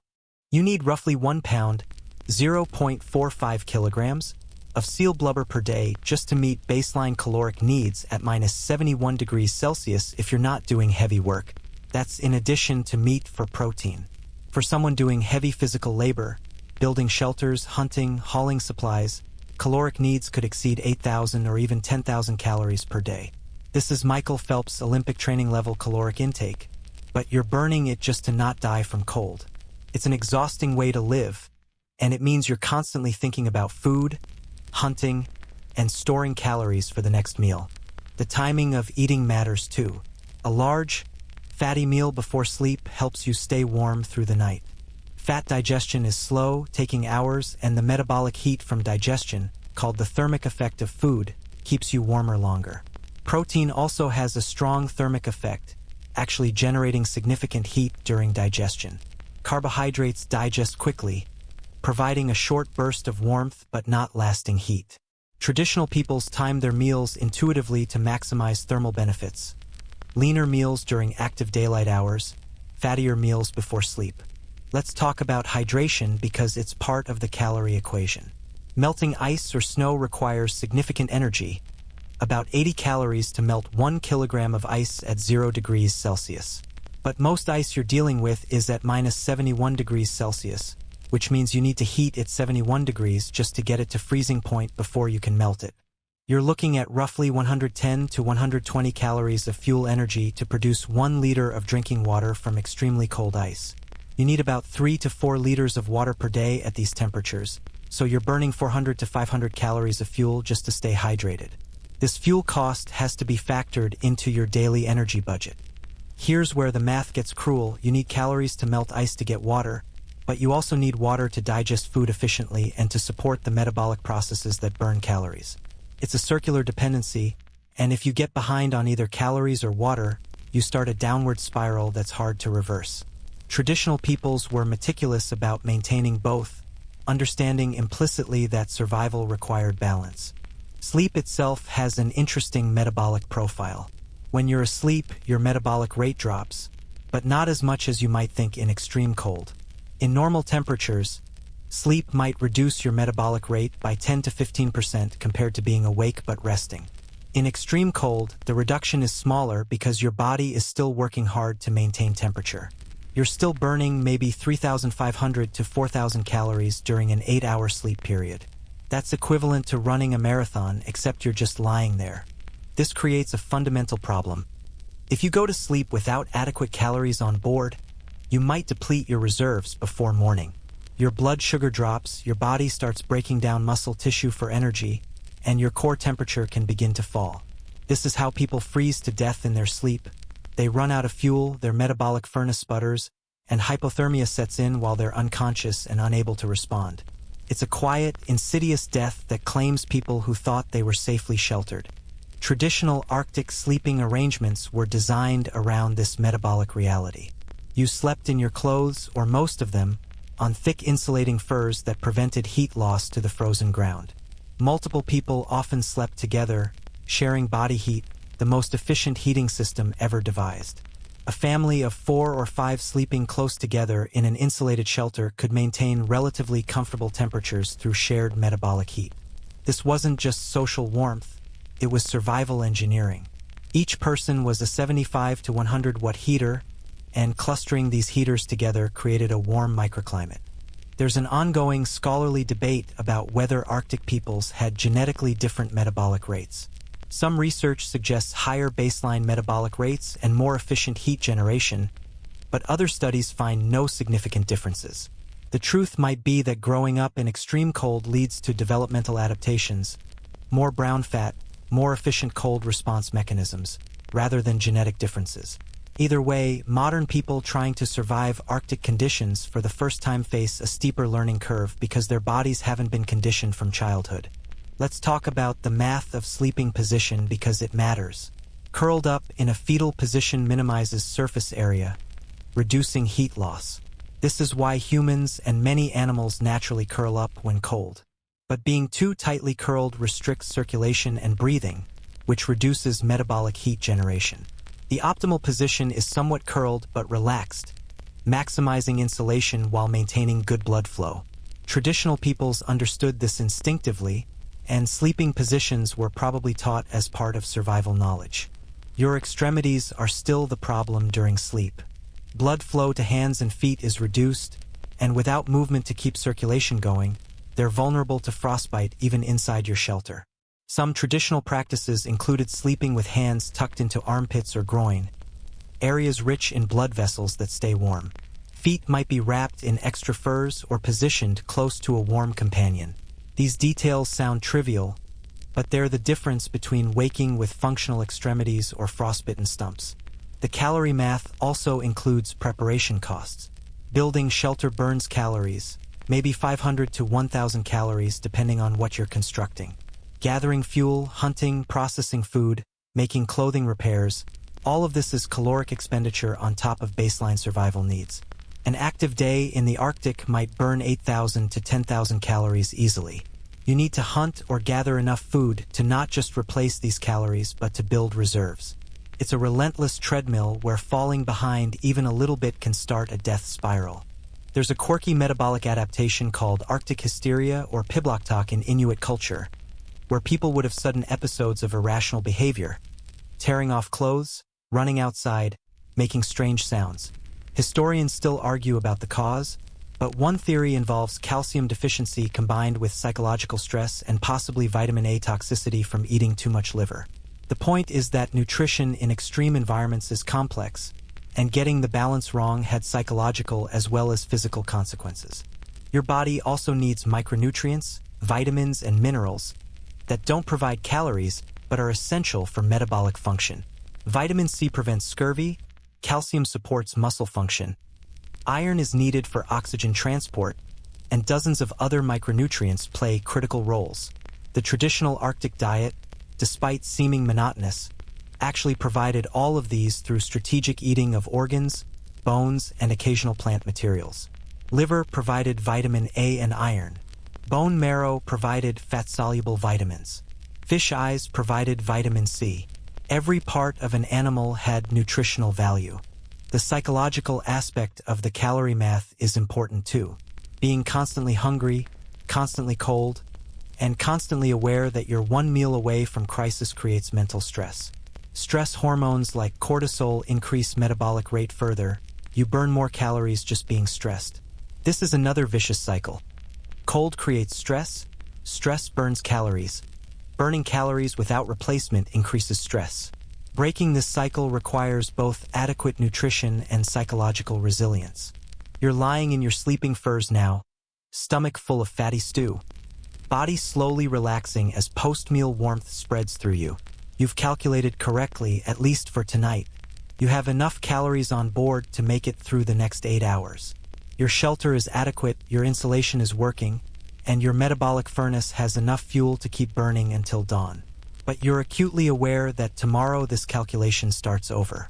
You'll wake hungry, need to eat a massive breakfast, and begin the cycle again. Every single day is a calorie calculation, a survival equation that must balance or you die. The indigenous peoples who lived here for thousands of years weren't just surviving. They were managing this metabolic equation so successfully that they had surplus time and energy for art, storytelling, games, and complex social structures. That level of success required not just knowledge but mastery, an intuitive understanding of calories, heat, and survival that went beyond conscious calculation into cultural instinct. You're attempting to reproduce in one night what took them generations to perfect. And now you need to actually sleep, which brings its own set of deadly risks. You're lying in your sleeping arrangement, which at -71°C is less a bed and more a life support system. The difference between sleeping comfortably and never waking up comes down to understanding principles that seem counterintuitive until you've experienced extreme cold firsthand. Let's walk through exactly how you're going to survive the next 8 hours of unconsciousness. First, the ground beneath you is your enemy. The frozen earth at -71°C is essentially an infinite heat sink that will suck warmth from your body through conduction faster than you can generate it. Lie directly on frozen ground and you'll develop hypothermia within hours, even if you're wearing every layer you own. The solution, known to every Arctic culture, is insulation from below. Lots of it. More than seems reasonable. You need at least 4 to 6 inches of insulating material between you and the ground, and more is better. Traditional sleeping platforms used layered caribou or reindeer hides with the fur facing both up and down, creating dead air spaces. The bottom furs compressed under your weight, but enough loft remained to provide insulation. Some peoples used dried grasses, moss, or even evergreen boughs as a base layer, then topped with furs. The Inuit built raised sleeping platforms in their winter houses and igloos, elevating sleepers a foot or more above the floor level. This served dual purposes. It got you up off the cold floor and positioned you in the warmer air layer, since heat rises even in very cold spaces. Your sleeping bag, or the traditional equivalent, needs to be a complete thermal envelope. Traditional sleeping bags were made from caribou hides sewn fur-side in, creating a furry cocoon. 2 hides sewn together with the fur inside trapped air and body heat magnificently. Modern synthetic sleeping bags try to replicate this with various insulation materials, but the principle remains: trap dead air around your body, prevent convective heat loss, and create a microclimate inside the bag that's 30 to 40 degrees warmer than the shelter interior. But here's the deadly complication: moisture. Your body continues to sweat and exhale water vapor while you sleep, even in extreme cold. You're producing maybe 200 to 400 milliliters of water through respiration and perspiration during an 8-hour sleep period. That moisture has to go somewhere, and at minus 71 degrees Celsius, somewhere usually means freeze inside your sleeping bag or on your clothing. Ice accumulation in sleeping gear is the slow killer that's claimed countless lives. Let me explain the physics of why moisture is so dangerous. Water vapor from your breath and sweat moves outward from your warm body toward the cold exterior. As it passes through your insulation layers, whether fur, down, or synthetic, it eventually hits a temperature zone cold enough for condensation. The water vapor turns to liquid water, which then freezes. These ice crystals accumulate in your insulation, and ice is an excellent conductor of heat compared to air. Your insulation loses effectiveness, you get colder, you generate more metabolic heat trying to compensate, which produces more moisture, which creates more ice. It's a death spiral. Traditional peoples understood this deeply and employed multiple strategies to manage moisture. First, you never sleep in the same clothes you worked in. Working clothes absorb sweat and moisture during the day. Before sleep, you change into dry sleeping clothes kept specifically for nighttime. Your daytime clothes would be hung near a heat source overnight to dry, or in extreme cases, frozen solid and then beaten to break out the ice crystals, a process that sounds violent but effectively removes frozen moisture. Second, your breathing needs management. At minus 71 degrees Celsius, if you breathe inside your sleeping bag, the moisture from your breath will condense and freeze on the interior surface, gradually destroying the insulation. You need to sleep with your face outside the bag, breathing the colder air, which is uncomfortable but necessary. Some traditional sleeping bags had a breathing hole positioned precisely to allow exhalation outside while maintaining warmth. The trick is keeping your nose and mouth covered enough to prevent frostbite but allowing moisture to escape. There's a quirky traditional technique called frost lining, where people would deliberately allow a thin layer of frost to form on the interior of their sleeping furs. Then each morning they'd take the bag outside and beat it vigorously, shattering the frost layer and allowing the ice crystals to fall out. This prevented moisture accumulation over multiple nights. It sounds labor-intensive, and it was, but it kept insulation functional. Neglect this maintenance and your sleeping bag becomes progressively colder each night until it's barely better than nothing. Your shelter temperature matters enormously for sleep survival. Inside an igloo with body heat and a small oil lamp, you might maintain minus 5 degrees Celsius to minus 10 degrees Celsius. That's still below freezing, still cold enough to kill if you're unprotected, but it's a 60 to 65 degree temperature difference from outside. This reduced difference means slower heat loss and less moisture condensation. The shelter has essentially moved the battle line. You're still fighting cold, but from a much better defensive position. Ventilation in your shelter is a delicate balance. You need fresh air to prevent carbon dioxide buildup and carbon monoxide poisoning from flames. But every air exchange brings in minus 71 degrees Celsius air that needs to be warmed. Traditional shelters had sophisticated ventilation systems, carefully positioned holes that allowed minimal airflow sufficient for breathing without creating drafts. The entrance tunnels acted as airlocks, and the cold air, being denser, would settle in the tunnel rather than entering the living space. It's passive engineering that works with physics rather than against it. Multiple people sleeping together dramatically improves survival odds. 2 people in close proximity share body heat, effectively doubling the available heat without doubling heat loss. 3 or 4 people can maintain a surprisingly comfortable microclimate. This is why traditional Arctic families slept communally. It wasn't just social or about limited space. It was thermal engineering. Each additional person is a 75 to 100 watt heater, and clustering these heaters creates warmth that individual sleeping arrangements can't achieve. There's a mainstream historical fact worth mentioning. During Robert Falcon Scott's fatal Antarctic expedition in 1912, the team slept in individual sleeping bags rather than the communal arrangements that indigenous Arctic peoples used. This was partly British propriety and partly logistics, but it meant each man was fighting cold individually rather than as a collective. Amundsen's successful expedition, by contrast, had learned from indigenous practices and maintained closer sleeping arrangements. The difference in survival rates speaks volumes. Your position while sleeping affects heat retention. Fetal position minimizes surface area, which reduces heat loss, basic geometry. But you also need to maintain circulation, which requires some relaxation of muscles. Too tense and you restrict blood flow. Too relaxed and you expose more surface area. The optimal sleeping position is a comfortable curl. Knees drawn up but not tight to chest. Arms either crossed or tucked near your core. Traditional peoples probably learned this through experience, adjusting throughout the night in semi-conscious responses to cold. Let's talk about the nightmare scenario. Waking up cold in the middle of the night. Your core temperature has dropped a degree or two, you're shivering, and you need to decide what to do. Getting up to restart a fire or add fuel burns calories and exposes you to colder air during the transition. Staying in your bag and hoping the shivering warms you back up is risky. If you've depleted your calorie reserves, you might not be able to generate enough heat. This is where having banked calories before sleep becomes critical. A late-night snack of fat-rich food can provide the metabolic fuel needed to generate heat and get back to sleep. Some traditional sleeping practices included keeping emergency food within reach, dried meat, fat, or frozen fish that could be gnawed on if you woke cold and hungry. This midnight refueling could be the difference between sleeping through until morning and slowly hypothermic through the rest of the night. It seems like a small detail, but survival in extreme cold is entirely about small details that compound into life or death.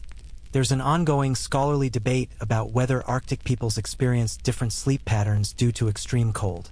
Some researchers suggest shorter sleep cycles with more frequent waking to add fuel to fires or adjust insulation. Others argue that once properly arranged, people could sleep through the night just fine. The archaeological and ethnographic record doesn't give us definitive answers, but personal accounts from early explorers who adopted indigenous practices suggest that sleep was indeed somewhat fragmented, with periodic attention to fires and warmth management. Your extremities remain vulnerable even in the best sleeping arrangements. Hands and feet are at the end of long circulatory supply lines, and blood flow decreases during sleep. Traditional practices included sleeping with hands tucked into armpits. The axillary artery there provides concentrated warmth. Feet might be wrapped in extra fur or positioned in contact with the sleeping partner's warm core. These strategies sound uncomfortable, but they prevent frostbite. Losing fingers or toes to frostbite while sleeping is a real danger if circulation is compromised for too many hours. The psychology of sleep at -71 degrees Celsius is interesting. There's an anxiety component. You're voluntarily becoming unconscious in an environment that's actively trying to kill you.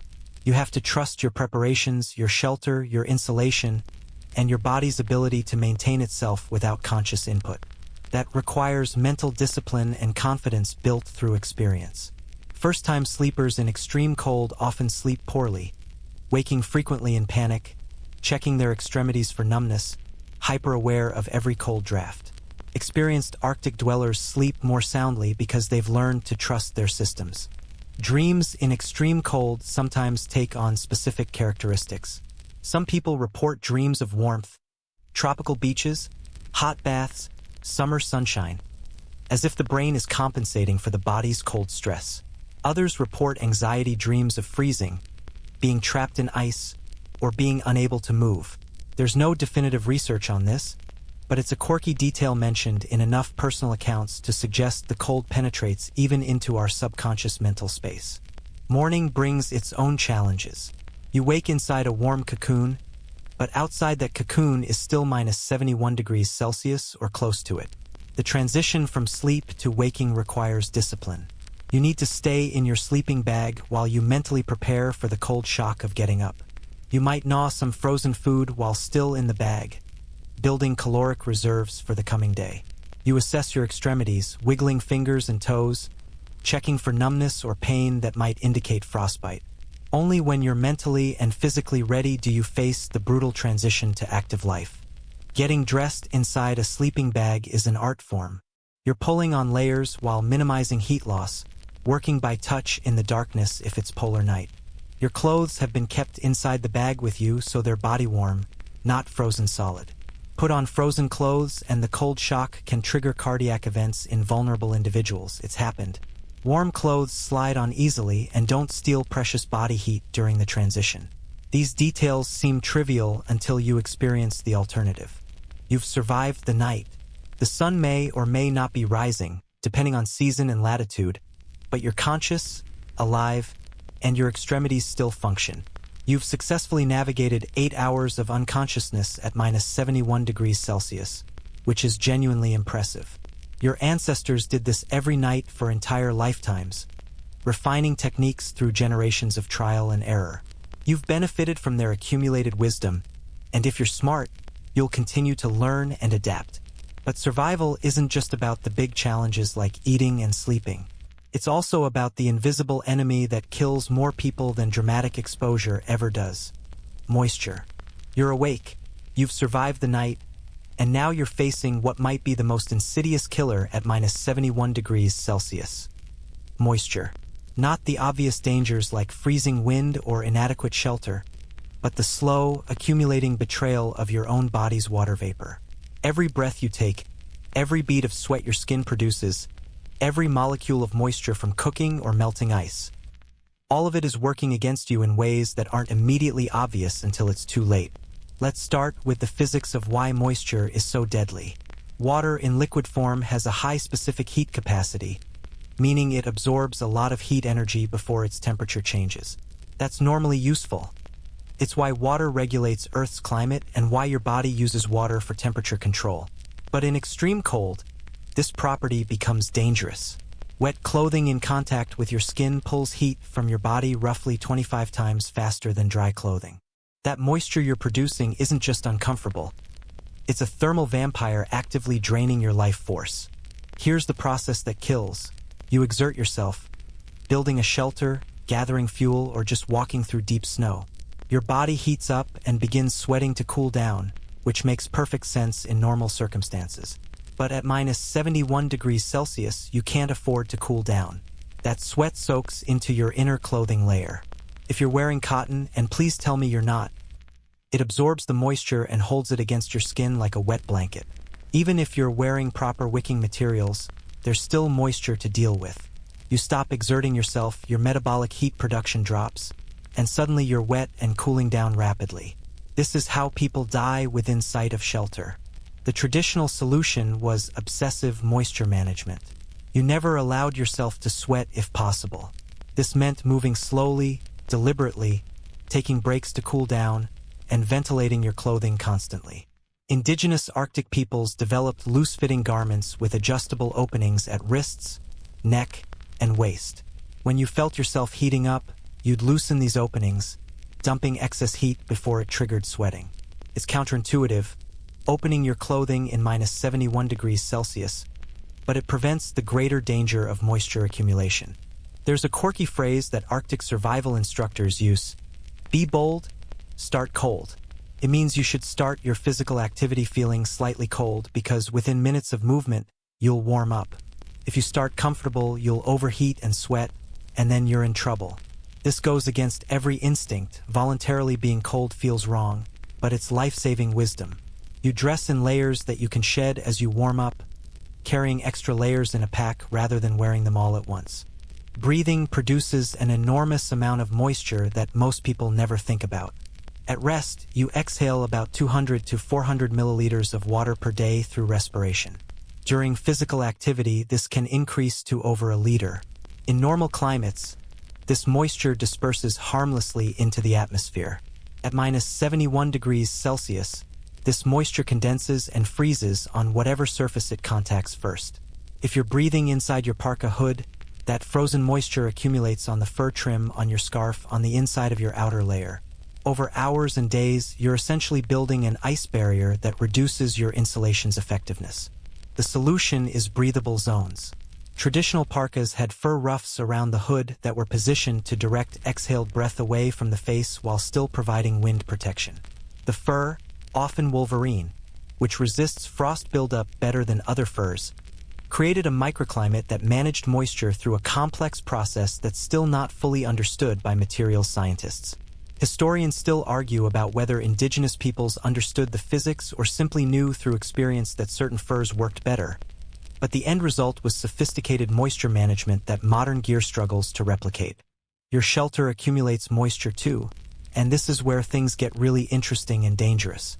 You're breathing, you're cooking, you're melting ice for water, all processes that add water vapor to the air inside your shelter. At -5 degrees Celsius to -10 degrees Celsius interior temperatures, this moisture can remain as vapor temporarily. But overnight, as your heat source dies down and temperatures drop, that moisture condenses and freezes on the coldest surfaces, typically the walls and ceiling. Your igloo or snow house develops a layer of interior frost, which is fine initially, but if temperatures fluctuate, that frost can melt and drip, soaking your furs and clothing. The traditional management technique was allowing the frost layer to remain frozen and periodically removing it. Scraping the interior walls of an igloo to remove accumulated frost was regular maintenance, like cleaning your house except with life or death stakes. Some peoples deliberately allowed a controlled melt once per season, timing it so they could dry everything during a period of relatively better weather or when they had ample fuel for heat. It was scheduled disaster, controlled flooding of your home, that prevented uncontrolled disaster. Here's a mainstream building science principle that Arctic peoples understood intuitively: vapor barriers and breathability need careful balance. A completely sealed shelter traps moisture, leading to accumulation and eventual condensation. A completely open shelter loses too much heat. The optimal design allows minimal air exchange, enough to remove moisture-laden air but not so much that you're constantly reheating frigid incoming air. Traditional entrance tunnels, carefully positioned ventilation holes, and strategic gaps in construction achieve this balance through empirical refinement over centuries. Let's talk about clothing moisture management in detail because it's life or death important. You have multiple layers, each with a specific moisture management role. The innermost layer wicks moisture away from skin. The middle layers provide insulation while allowing moisture to migrate outward. The outer layer blocks wind and precipitation while ideally allowing some moisture vapor to escape. This is the ideal anyway. In reality, at -71 degrees Celsius, any moisture that reaches your outer layers immediately freezes, creating an impermeable ice barrier. Traditional clothing systems handled this through regular maintenance rather than trying to prevent it. Each night, you'd bring your outer layers inside your sleeping area to thaw the accumulated ice. You'd beat the garments to break loose ice crystals, shake them out, and allow what moisture remained to evaporate in the relatively warmer indoor air. Inner layers that absorbed sweat would be swapped out for dry alternatives while the wet ones dried. This rotation system, having backup clothing while primary garments dried, was essential. Without it, you'd be progressively getting wetter and colder each day until system failure. There's a quirky material science fact here. Caribou and reindeer fur has unique properties that resist ice buildup better than most materials. Each hair shaft is hollow, creating dead air insulation, but the structure also seems to inhibit frost formation through mechanisms that aren't entirely understood. Some research suggests the natural oils in the fur play a role. Whatever the mechanism, traditional peoples knew that caribou made the best cold weather clothing, and modern testing confirms it outperforms most synthetic materials in extreme cold. Score 1 for traditional knowledge. Sweat management during sleep is its own challenge. You can't avoid producing moisture during 8 hours of unconsciousness. Your sleeping bag will accumulate moisture nightly, and if you can't dry it, the accumulated ice will eventually make it useless.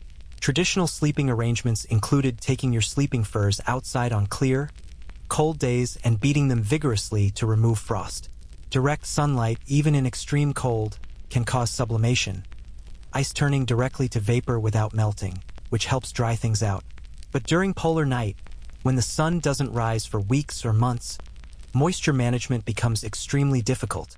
Some traditional peoples dealt with this by having separate sleeping arrangements for extreme cold periods.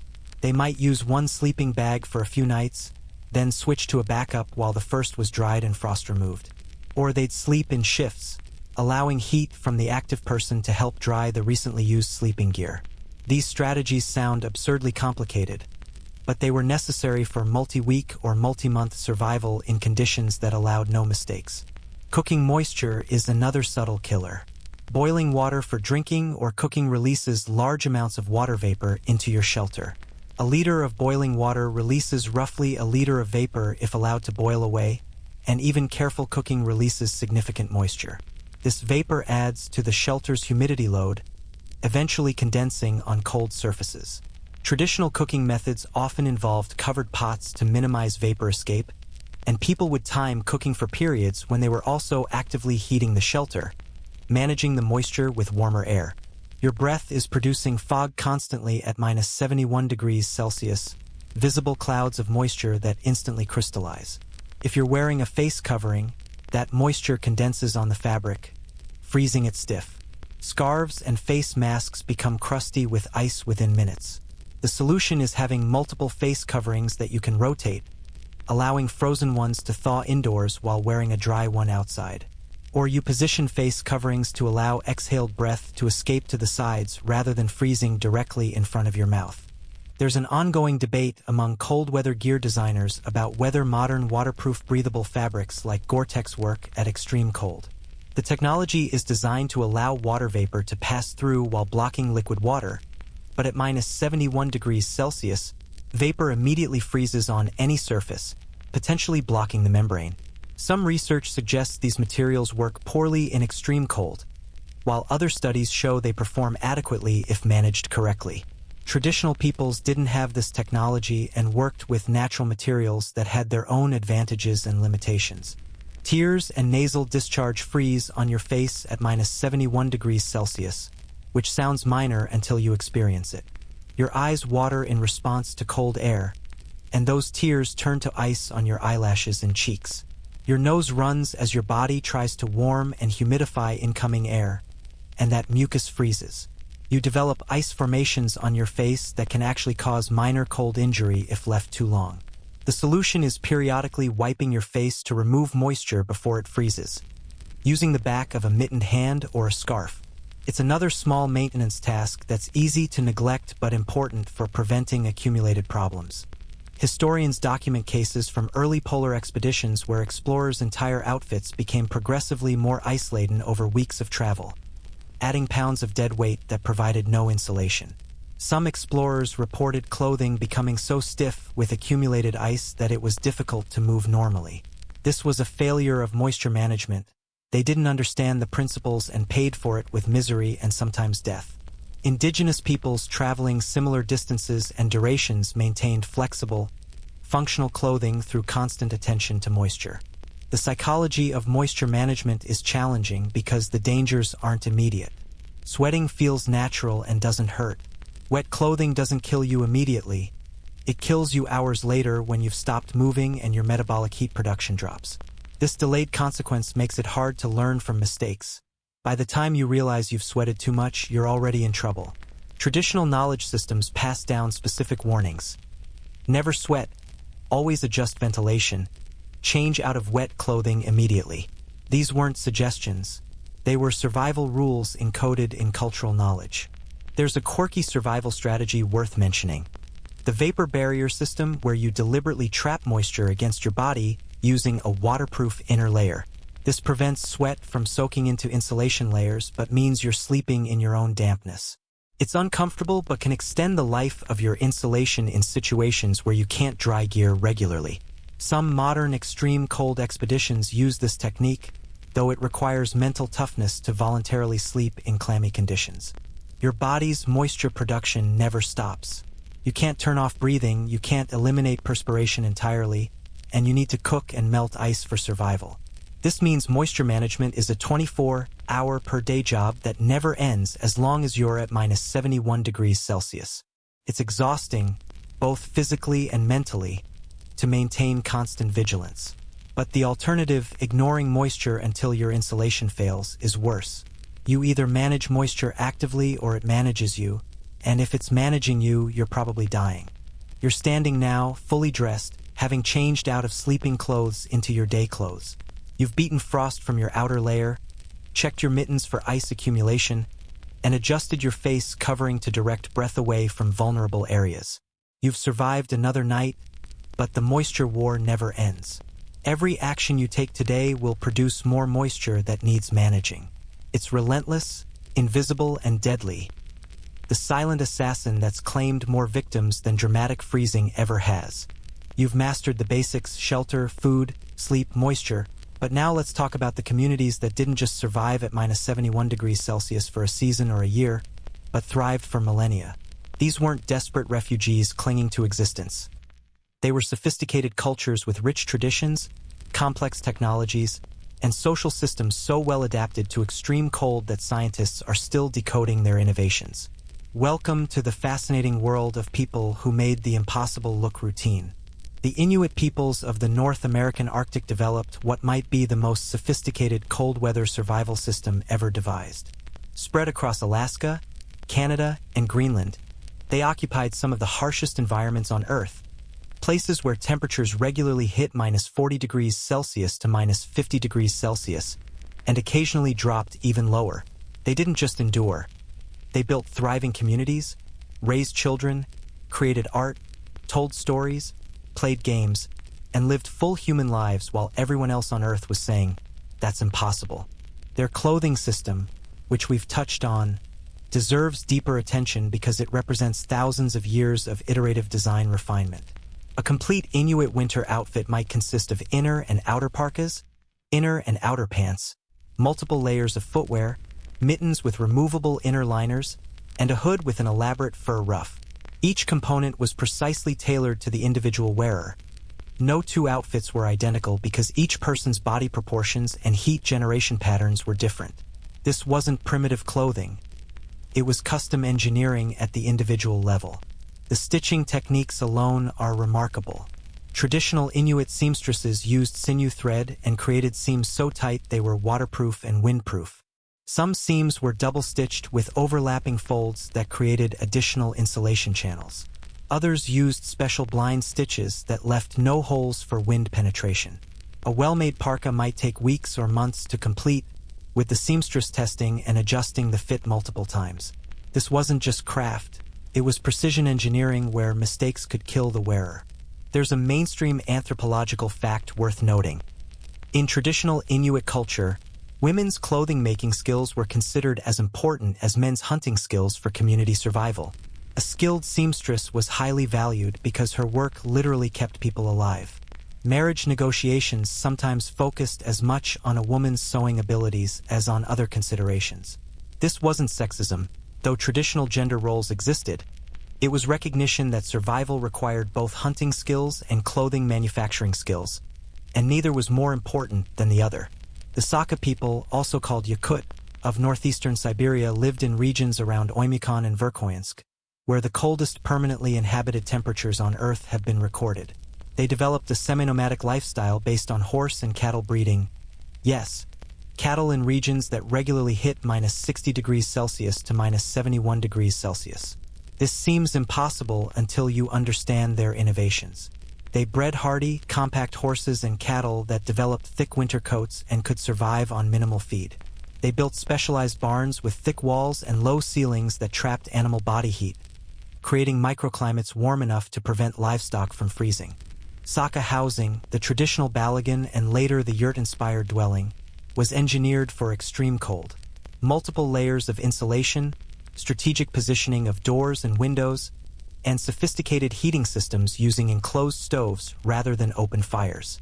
The stoves were massive masonry structures that absorbed heat during the day and radiated it slowly through the night. A properly built Saka stove could keep a dwelling above freezing for 12 to 15 hours after the fire went out, using thermal mass as a battery for heat storage. This is sophisticated thermodynamics from people who never took a physics class. There's a quirky detail about Saka culture that highlights adaptation. They developed one of the world's few cold-adapted dairy cultures. While most humans lose the ability to digest lactose after childhood, many Saka people retained lactase production into adulthood, a genetic adaptation that allowed them to exploit dairy as a year-round food source. Fermented horse milk, kumis, provided calories and nutrition even in winter. This is human evolution in action, happening over just a few thousand years in response to environmental pressure. The Nenets people of northern Siberia are nomadic reindeer herders who migrate across frozen tundra with their herds, living year-round in traditional chums, conical tents, even at extreme temperatures. Their lifestyle seems impossibly harsh to outsiders, but it's actually brilliantly adapted. The chums can be erected in under an hour and disassembled even faster, allowing rapid movement following reindeer herds. Inside, they maintain temperatures around -10 degrees Celsius to -5 degrees Celsius using small wood fires, which is livable with proper clothing and sleeping arrangements. Nenets reindeer herding isn't just animal husbandry.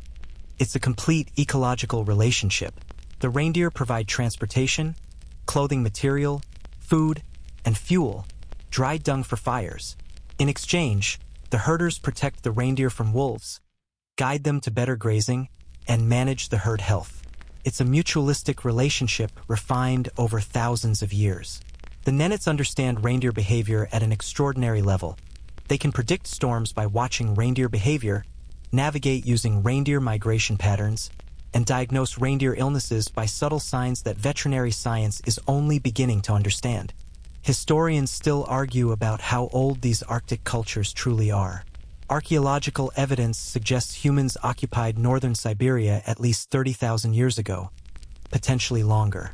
The Inuit migration into the North American Arctic happened more recently, maybe 1,000 years ago, but they were building on even older Arctic survival technologies from their ancestors. The point is that cold weather survival isn't something humans figured out recently. We've been doing this for longer than we've been doing agriculture in many regions. It's deeply embedded human knowledge that deserves more respect than it typically receives. The Sami people of northern Scandinavia developed their own distinctive Arctic culture based on reindeer herding, fishing, and hunting. Their traditional clothing, the gakti, is both functional and beautiful, with colorful embroidery and specific patterns that indicate family and regional identity. This aesthetic dimension is important. Even in survival conditions, humans create beauty and express identity. The Sami weren't just surviving. They were living culturally rich lives that included music, storytelling, and distinctive artistic traditions. Sami housing evolved with their lifestyle. Traditional godi, turf huts, and lavu, portable tents, gave way to more permanent structures as lifestyles changed, but the underlying principles remained. Low profile to minimize wind exposure, thick insulation, and sophisticated ventilation. The Sami also developed early ski technology, wooden skis that allowed winter travel across snow that would be impossible on foot. These skis were sophisticated, with different designs for different snow conditions, specialized bindings, and even climbing skins made from reindeer leg fur that prevented backsliding on slopes. There's a quirky linguistic detail worth mentioning. The famous claim that Eskimo languages have dozens or hundreds of words for snow is both exaggerated and understated. Yes, Arctic languages have many snow-related terms, but not because they're obsessed with snow. Rather, because different types of snow have different survival implications. Powder snow, crusty snow, wind-packed snow, wet snow, ice-encrusted snow, fresh snow, old snow. Each requires different travel techniques, provides different building materials, and indicates different weather conditions. Having specific vocabulary isn't unusual. It's necessary precision in communication where ambiguity can kill. The technological innovations of Arctic cultures are staggering when you actually examine them. Consider the kayak, a sleek, efficient watercraft designed for hunting in frigid seas. The design is hydrodynamically sophisticated, with hull shapes that modern naval architects recognize as optimized for speed and maneuverability. The construction, a wooden frame covered with stretched sealskin and made completely waterproof using seal oil and careful seam work, is engineering brilliance. A skilled kayaker wearing a spray skirt could roll the kayak completely upside down and back up without taking on water. In the Arctic Ocean, where falling in means death in minutes, harpoon technology represents centuries of innovation in weapon design. The detachable harpoon head with a toggle mechanism ensured that struck seals or whales couldn't escape even after the initial spear shaft was pulled free. The sealskin float attached to the harpoon line prevented prey from diving deep and disappearing. Every component, the shaft, the head, the line, the float, was precisely designed and manufactured using available materials. This isn't primitive technology. It's specialized equipment that worked reliably in conditions where failure meant starvation. Food preservation techniques show deep understanding of biochemistry, even if the practitioners wouldn't have used that terminology. Fermenting fish in underground pits, drying meat to jerky, rendering fat for long-term storage, freezing meat properly to prevent freezer burn. All of these techniques have scientific explanations that traditional practitioners understood empirically. The process of making pemmican dried meat pounded with fat and sometimes berries creates a stable, energy-dense food that doesn't spoil and can sustain people through long winter journeys. NASA studied pemmican when developing space food. Traditional Arctic peoples invented it centuries ago without research grants. There's an ongoing scholarly debate about the social structures of Arctic cultures and how they contributed to survival. Some researchers emphasize cooperation and sharing, the idea that successful hunters would distribute food widely, ensuring no one starved. Others point out that Arctic societies also had hierarchies, conflicts, and inequalities like all human groups. The truth is probably complex. Cooperation was essential for survival, but human nature being what it is, people still competed, formed alliances, held grudges, and dealt with all the normal social dynamics. Harsh environments don't automatically create perfect societies, but they do punish groups that can't cooperate effectively. Child rearing in Arctic cultures involved teaching survival skills from the earliest possible age. Children learned by doing, not through formal instruction but through participation in daily life. A 5-year-old might help scrape hides. A 7-year-old would accompany hunting trips, watching and learning. A 10-year-old might be responsible for checking traps. By adolescence, individuals had years of practical experience and could function as capable contributors to community survival. This isn't child labor. It's survival education in conditions where formal schooling divorced from practical skills would be deadly. Traditional navigation techniques in Arctic regions are genuinely impressive and somewhat mysterious. Inuit hunters could navigate across featureless ice and snow, finding their way in blizzards or fog, returning to specific locations with precision that's hard to explain. They used sun position, star positions, wind direction, snow drift patterns, wave patterns frozen into ice, and probably other cues that researchers haven't fully documented. Some modern studies suggest they might have used subtle magnetic field variations, though this remains controversial. Whatever the mechanisms, the navigational abilities were real and allowed people to travel safely in conditions where GPS and compasses sometimes fail. The oral tradition knowledge systems of Arctic cultures are sophisticated methods of information transmission. Stories, songs, and place names encoded survival information, territorial knowledge, and cultural wisdom. A story about a dangerous crossing wasn't just entertainment.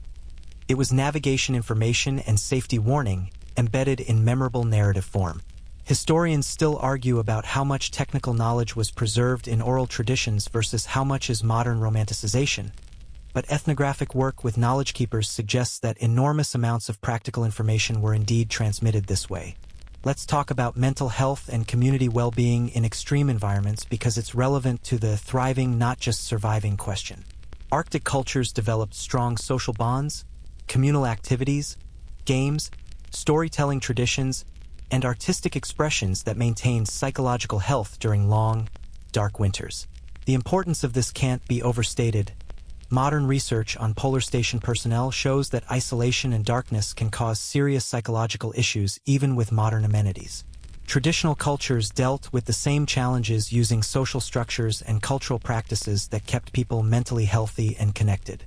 You're standing in the middle of a functioning Arctic community now, maybe a traditional Inuit camp, a Saka village, or a Nenets herding group. People are going about daily activities. Repairing equipment, preparing food, watching children play, telling stories. The scene looks deceptively casual, almost relaxed. But every activity you're watching represents refined technique. Every tool is carefully maintained. Every social interaction reinforces bonds that keep the community functional.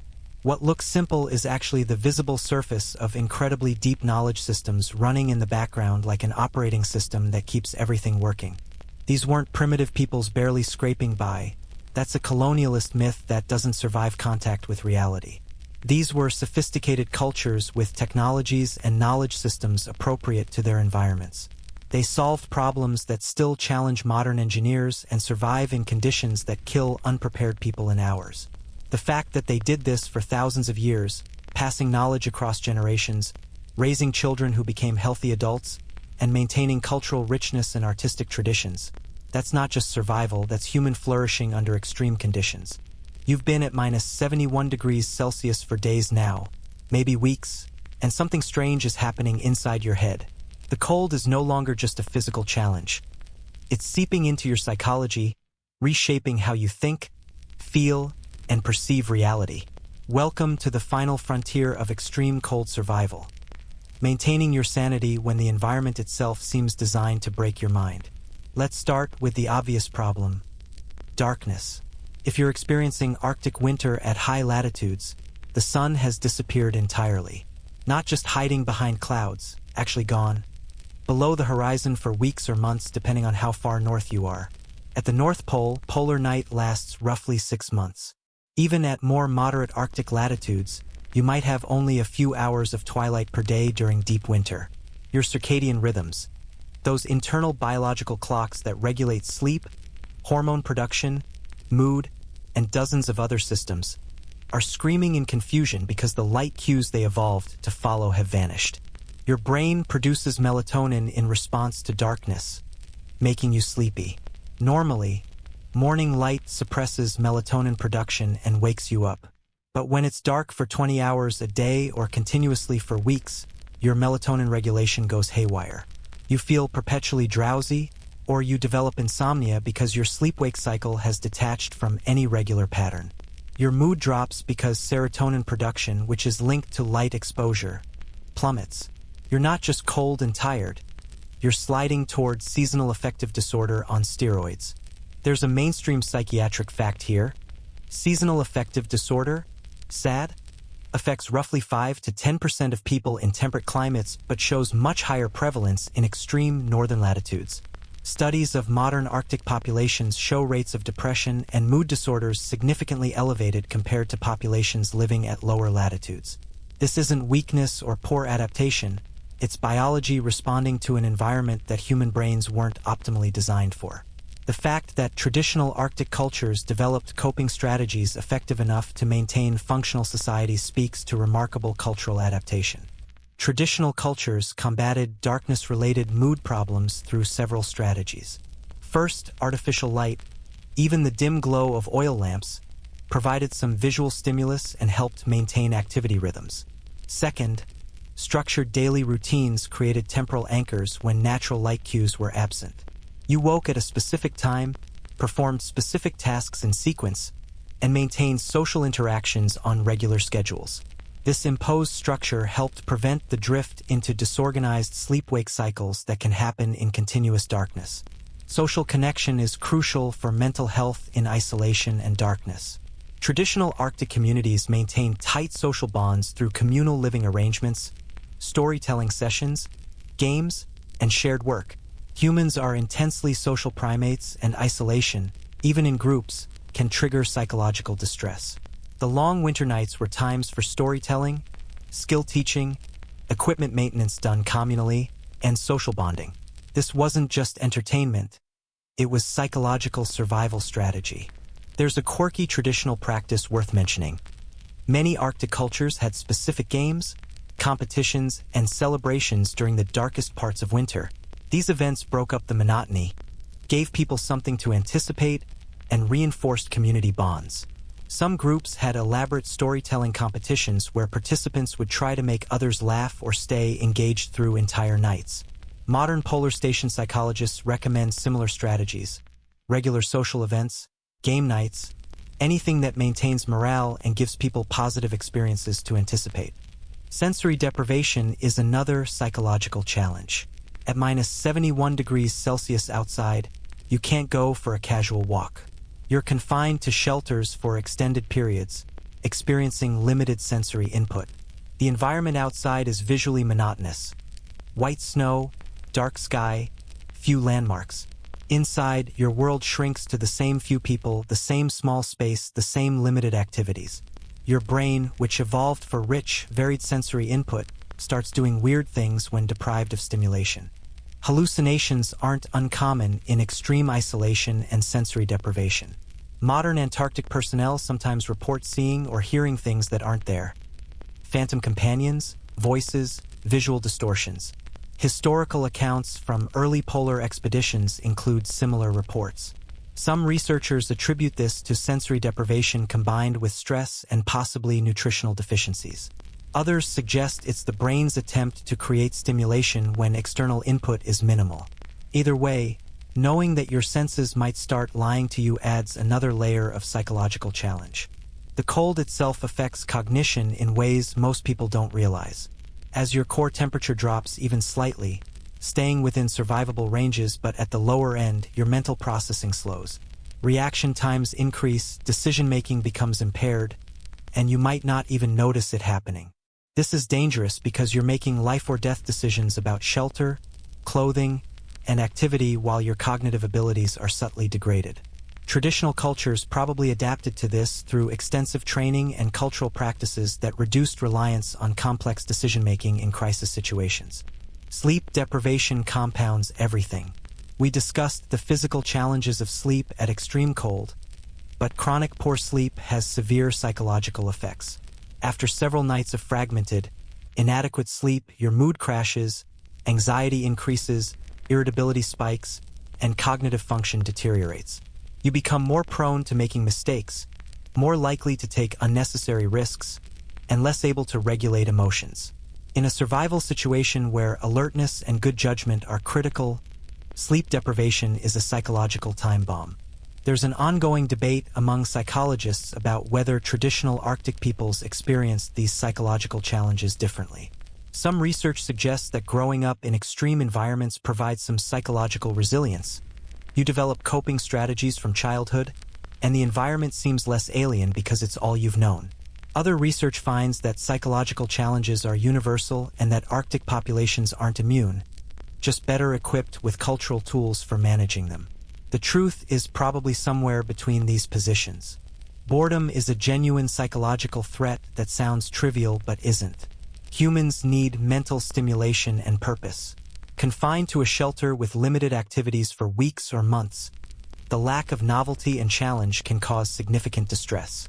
Traditional cultures combated this through craft work, creating intricate carved objects, elaborate sewn designs on clothing, complex games, and puzzles.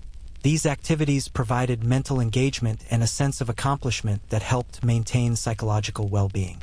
The stress of constant survival vigilance takes a psychological toll. You can never fully relax because the environment is always trying to kill you. Clothing needs constant maintenance, shelter needs monitoring, food supplies need careful management, and any lapse can be fatal. This creates chronic stress, elevated cortisol levels that over time can cause anxiety, depression, immune suppression, and cognitive impairment. It's exhausting to be on all the time with no true rest periods. Traditional stress management involved accepting this reality rather than fighting it. The constant vigilance became normalized, built into daily routines so thoroughly that it was automatic rather than draining. Skills were practiced until they became unconscious competence. You checked your gear, managed moisture, and monitored conditions without conscious thought, leaving mental resources available for other activities. This is expertise development at a deep level, where survival behaviors become effortless through extensive practice. Interpersonal conflict becomes amplified in confined, stressful conditions. Small annoyances that you'd normally ignore become intolerable when you can't escape someone's presence. Traditional Arctic societies developed sophisticated conflict resolution mechanisms and social norms that minimized friction. Respect for personal space, even in close quarters, clear social roles and expectations, and cultural emphasis on emotional self-regulation all helped prevent conflicts from escalating. Not perfectly, Arctic cultures had interpersonal problems like all human groups, but effectively enough to maintain functional communities. There's a quirky historical phenomenon called expedition behavior, or winter-over syndrome, documented in modern polar stations. After several months in isolation, people sometimes develop apathy, emotional blunting, and withdrawal. They stop caring about things that normally matter to them. Some station personnel stop maintaining personal hygiene, neglect duties, or become emotionally flat. This seems to be a psychological defense mechanism against chronic stress, but it's obviously problematic. Traditional Arctic cultures probably dealt with similar issues, though documentation is limited. The loss of privacy in communal living arrangements creates psychological stress that modern individualistic cultures might underestimate. Living in constant close proximity with others, hearing every conversation, having your actions constantly observed, never having solitude, can be mentally exhausting. Traditional cultures developed implicit privacy norms, conventions about when to ignore what you're seeing or hearing, designated times or spaces for solitude, and cultural practices that allowed psychological space even in physical proximity. Maintaining purpose and meaning is crucial for mental health in extreme environments. Humans need to feel that their suffering has purpose, that their activities matter. Traditional cultures embedded purpose through multiple channels. Survival activities directly served family and community, cultural and spiritual practices provided meaning frameworks, and social roles gave individuals clear value and identity. When modern polar expeditions fail psychologically, it's often because individuals lose sense of purpose and meaning, not because conditions are intolerable. Let's talk about the specific psychological challenge of returning to normal life after extended time in extreme cold. Modern Antarctic personnel often experience re-entry syndrome, difficulty adjusting back to temperate environments and normal society. Colors seem overwhelming, crowds are intolerable, and the pace of modern life feels frenetic and meaningless. Traditional Arctic peoples who spent entire lifetimes in cold environments didn't experience this, but they had their own psychological adaptations that shaped their worldview and mental patterns. Fear management is critical in environments where genuine dangers are constant. You need to respect threats without being paralyzed by fear. Traditional cultures taught this through gradual exposure. Children learned about dangers incrementally, building competence and confidence over years. By adulthood, individuals had internalized realistic risk assessment and could operate effectively without debilitating fear. This is sophisticated psychological training happening informally through cultural practice. Historians still argue about the prevalence of mental illness in traditional Arctic cultures versus modern populations. Some early ethnographic accounts mention behaviors that might indicate psychological disorders, but interpretation is complicated by cultural differences in what constitutes normal behavior. What looks like pathology from one cultural perspective might be accepted variation in another. The honest answer is we don't know for certain, though we do know these cultures functioned successfully for millennia, suggesting they handled psychological challenges adequately. The sensory beauty of Arctic environments provides some psychological benefits that offset the challenges. The aurora borealis, northern lights, create spectacular displays that break up dark monotony. The crystalline clarity of extremely cold air makes stargazing extraordinary. The aesthetic qualities of ice formations, snow patterns, and winter landscapes provide visual interest. Traditional peoples recognized and appreciated this beauty, incorporating it into art and spiritual practices. This aesthetic appreciation wasn't frivolous. It was psychologically necessary, finding beauty and meaning in an environment that could easily seem merely hostile. You're experiencing all of this now. The darkness pressing in, the social strain of confined living, the cognitive fog of cold and poor sleep, the boredom and stress and constant vigilance. Your mind is adapting, finding patterns and routines, developing coping strategies. Some days are better than others. Some days you feel competent and capable. Other days you wonder why anyone voluntarily lives like this. The psychological roller coaster is part of the experience, and surviving it requires accepting rather than fighting your mental ups and downs. Traditional Arctic peoples weren't superhuman. They experienced all the same psychological challenges you're facing. They got depressed, they had conflicts, they struggled with darkness and isolation and fear. The difference is they had cultural support systems refined over generations, knowledge about what to expect, social structures that provided support, meaningful activities that maintained purpose, and realistic expectations that normalized difficulty rather than seeing it as failure. You're attempting to compress that cultural learning into a brief experience, which is genuinely difficult.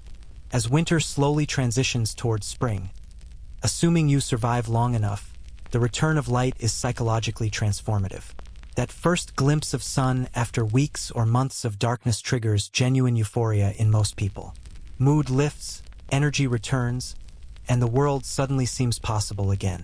Traditional cultures celebrated these transitions with festivals and ceremonies that recognized their psychological importance. The light isn't just physically warming, it's psychologically life-giving, a reminder that winter does end and warmth will return. You're lying in your sleeping furs now, the lamp burning low, aware of others breathing nearby in the darkness. Your mind is drifting towards sleep, thoughts fragmenting and reforming in patterns that don't quite make sense. You're tired, so deeply tired, but not just physically. Your soul feels worn down by the relentless cold, the darkness, the constant vigilance. Tomorrow you'll wake and do it all again. Manage moisture, maintain gear, melt ice, cook food, stay warm, stay alive. The routine that seemed impossible weeks ago now feels almost normal, which is its own strange victory. Outside, the cold presses against your shelter walls with patient, infinite malice. The temperature might be minus 71 degrees Celsius, or minus 65 degrees Celsius, or minus 80 degrees Celsius. At this point, the specific number matters less than the fundamental reality. It's cold enough to kill you, and it will kill you if you make too many mistakes, or if your luck runs out, or if your body simply can't maintain the pace anymore. But tonight you're alive, warm enough to survive, and conscious enough to appreciate that simple fact. You've joined the long line of humans who've made homes in impossible places, who've refused to accept that comfort is necessary for life or that warmth is a prerequisite for humanity. Your breathing slows, your thoughts blur, and you drift towards sleep. Not the peaceful rest of security, but the vigilant, partial sleep of survival, where some part of your brain stays alert for changes in temperature, sounds of danger, or the subtle signs that something has gone wrong. It's not comfortable. It's not easy. But it's what humans do when we decide that we belong everywhere, even in places that seem designed to kill us. Welcome to the frozen edge of human endurance. You're doing something impossible, something your biology says you can't do. And yet, here you are, still breathing, still fighting, still alive. That's not just survival. That's the human story in its purest, most stubborn form. Rest now. Tomorrow, the cold will still be waiting. But so will you. The lamp flame flickers lower now, shadows dancing across ice-frosted walls in patterns that seem almost gentle, almost kind. Your body is finally releasing its grip on the day, muscles unclenching, breath deepening, the constant vigilance slowly fading into something softer. Tomorrow there will be cold again, challenges again, the endless mathematics of survival demanding your attention. But tonight, right now, you've done enough. You've made it through another day at the edge of what human bodies can endure. The darkness outside is vast and patient, but inside this small circle of warmth, fragile as it is, temporary as it must be, there is something that the cold can never touch. It's the spark that drove your ancestors across frozen continents, the stubborn ember that refused to accept that humans couldn't live here, shouldn't live here. You carry that same fire, burning quietly in your core, transforming calories into heat and breath into ice crystals and fear into action, day after day after day. Let your thoughts drift now like snowflakes settling into drifts, soft and unstructured, no longer needing to plan or calculate or worry. The night will keep its vigil. Your sleeping bag will hold its warmth. Your body knows its work, heartbeat and breath and heat generation continuing without conscious thought, faithful as tides, steady as stars. You've taught yourself something profound here at minus 71 degrees Celsius. That survival is not about never being afraid, never being cold, never struggling. It's about continuing anyway. It's about waking up tomorrow and choosing once again to try. The cold cannot take this from you. This moment of rest, this hard-won peace, this quiet pride in simply still being here. You are warmer than the ice, braver than the dark, more stubborn than the wind. And that is enough. That has always been enough. Sleep now, rest now, let the world spin on without your attention for a few precious hours.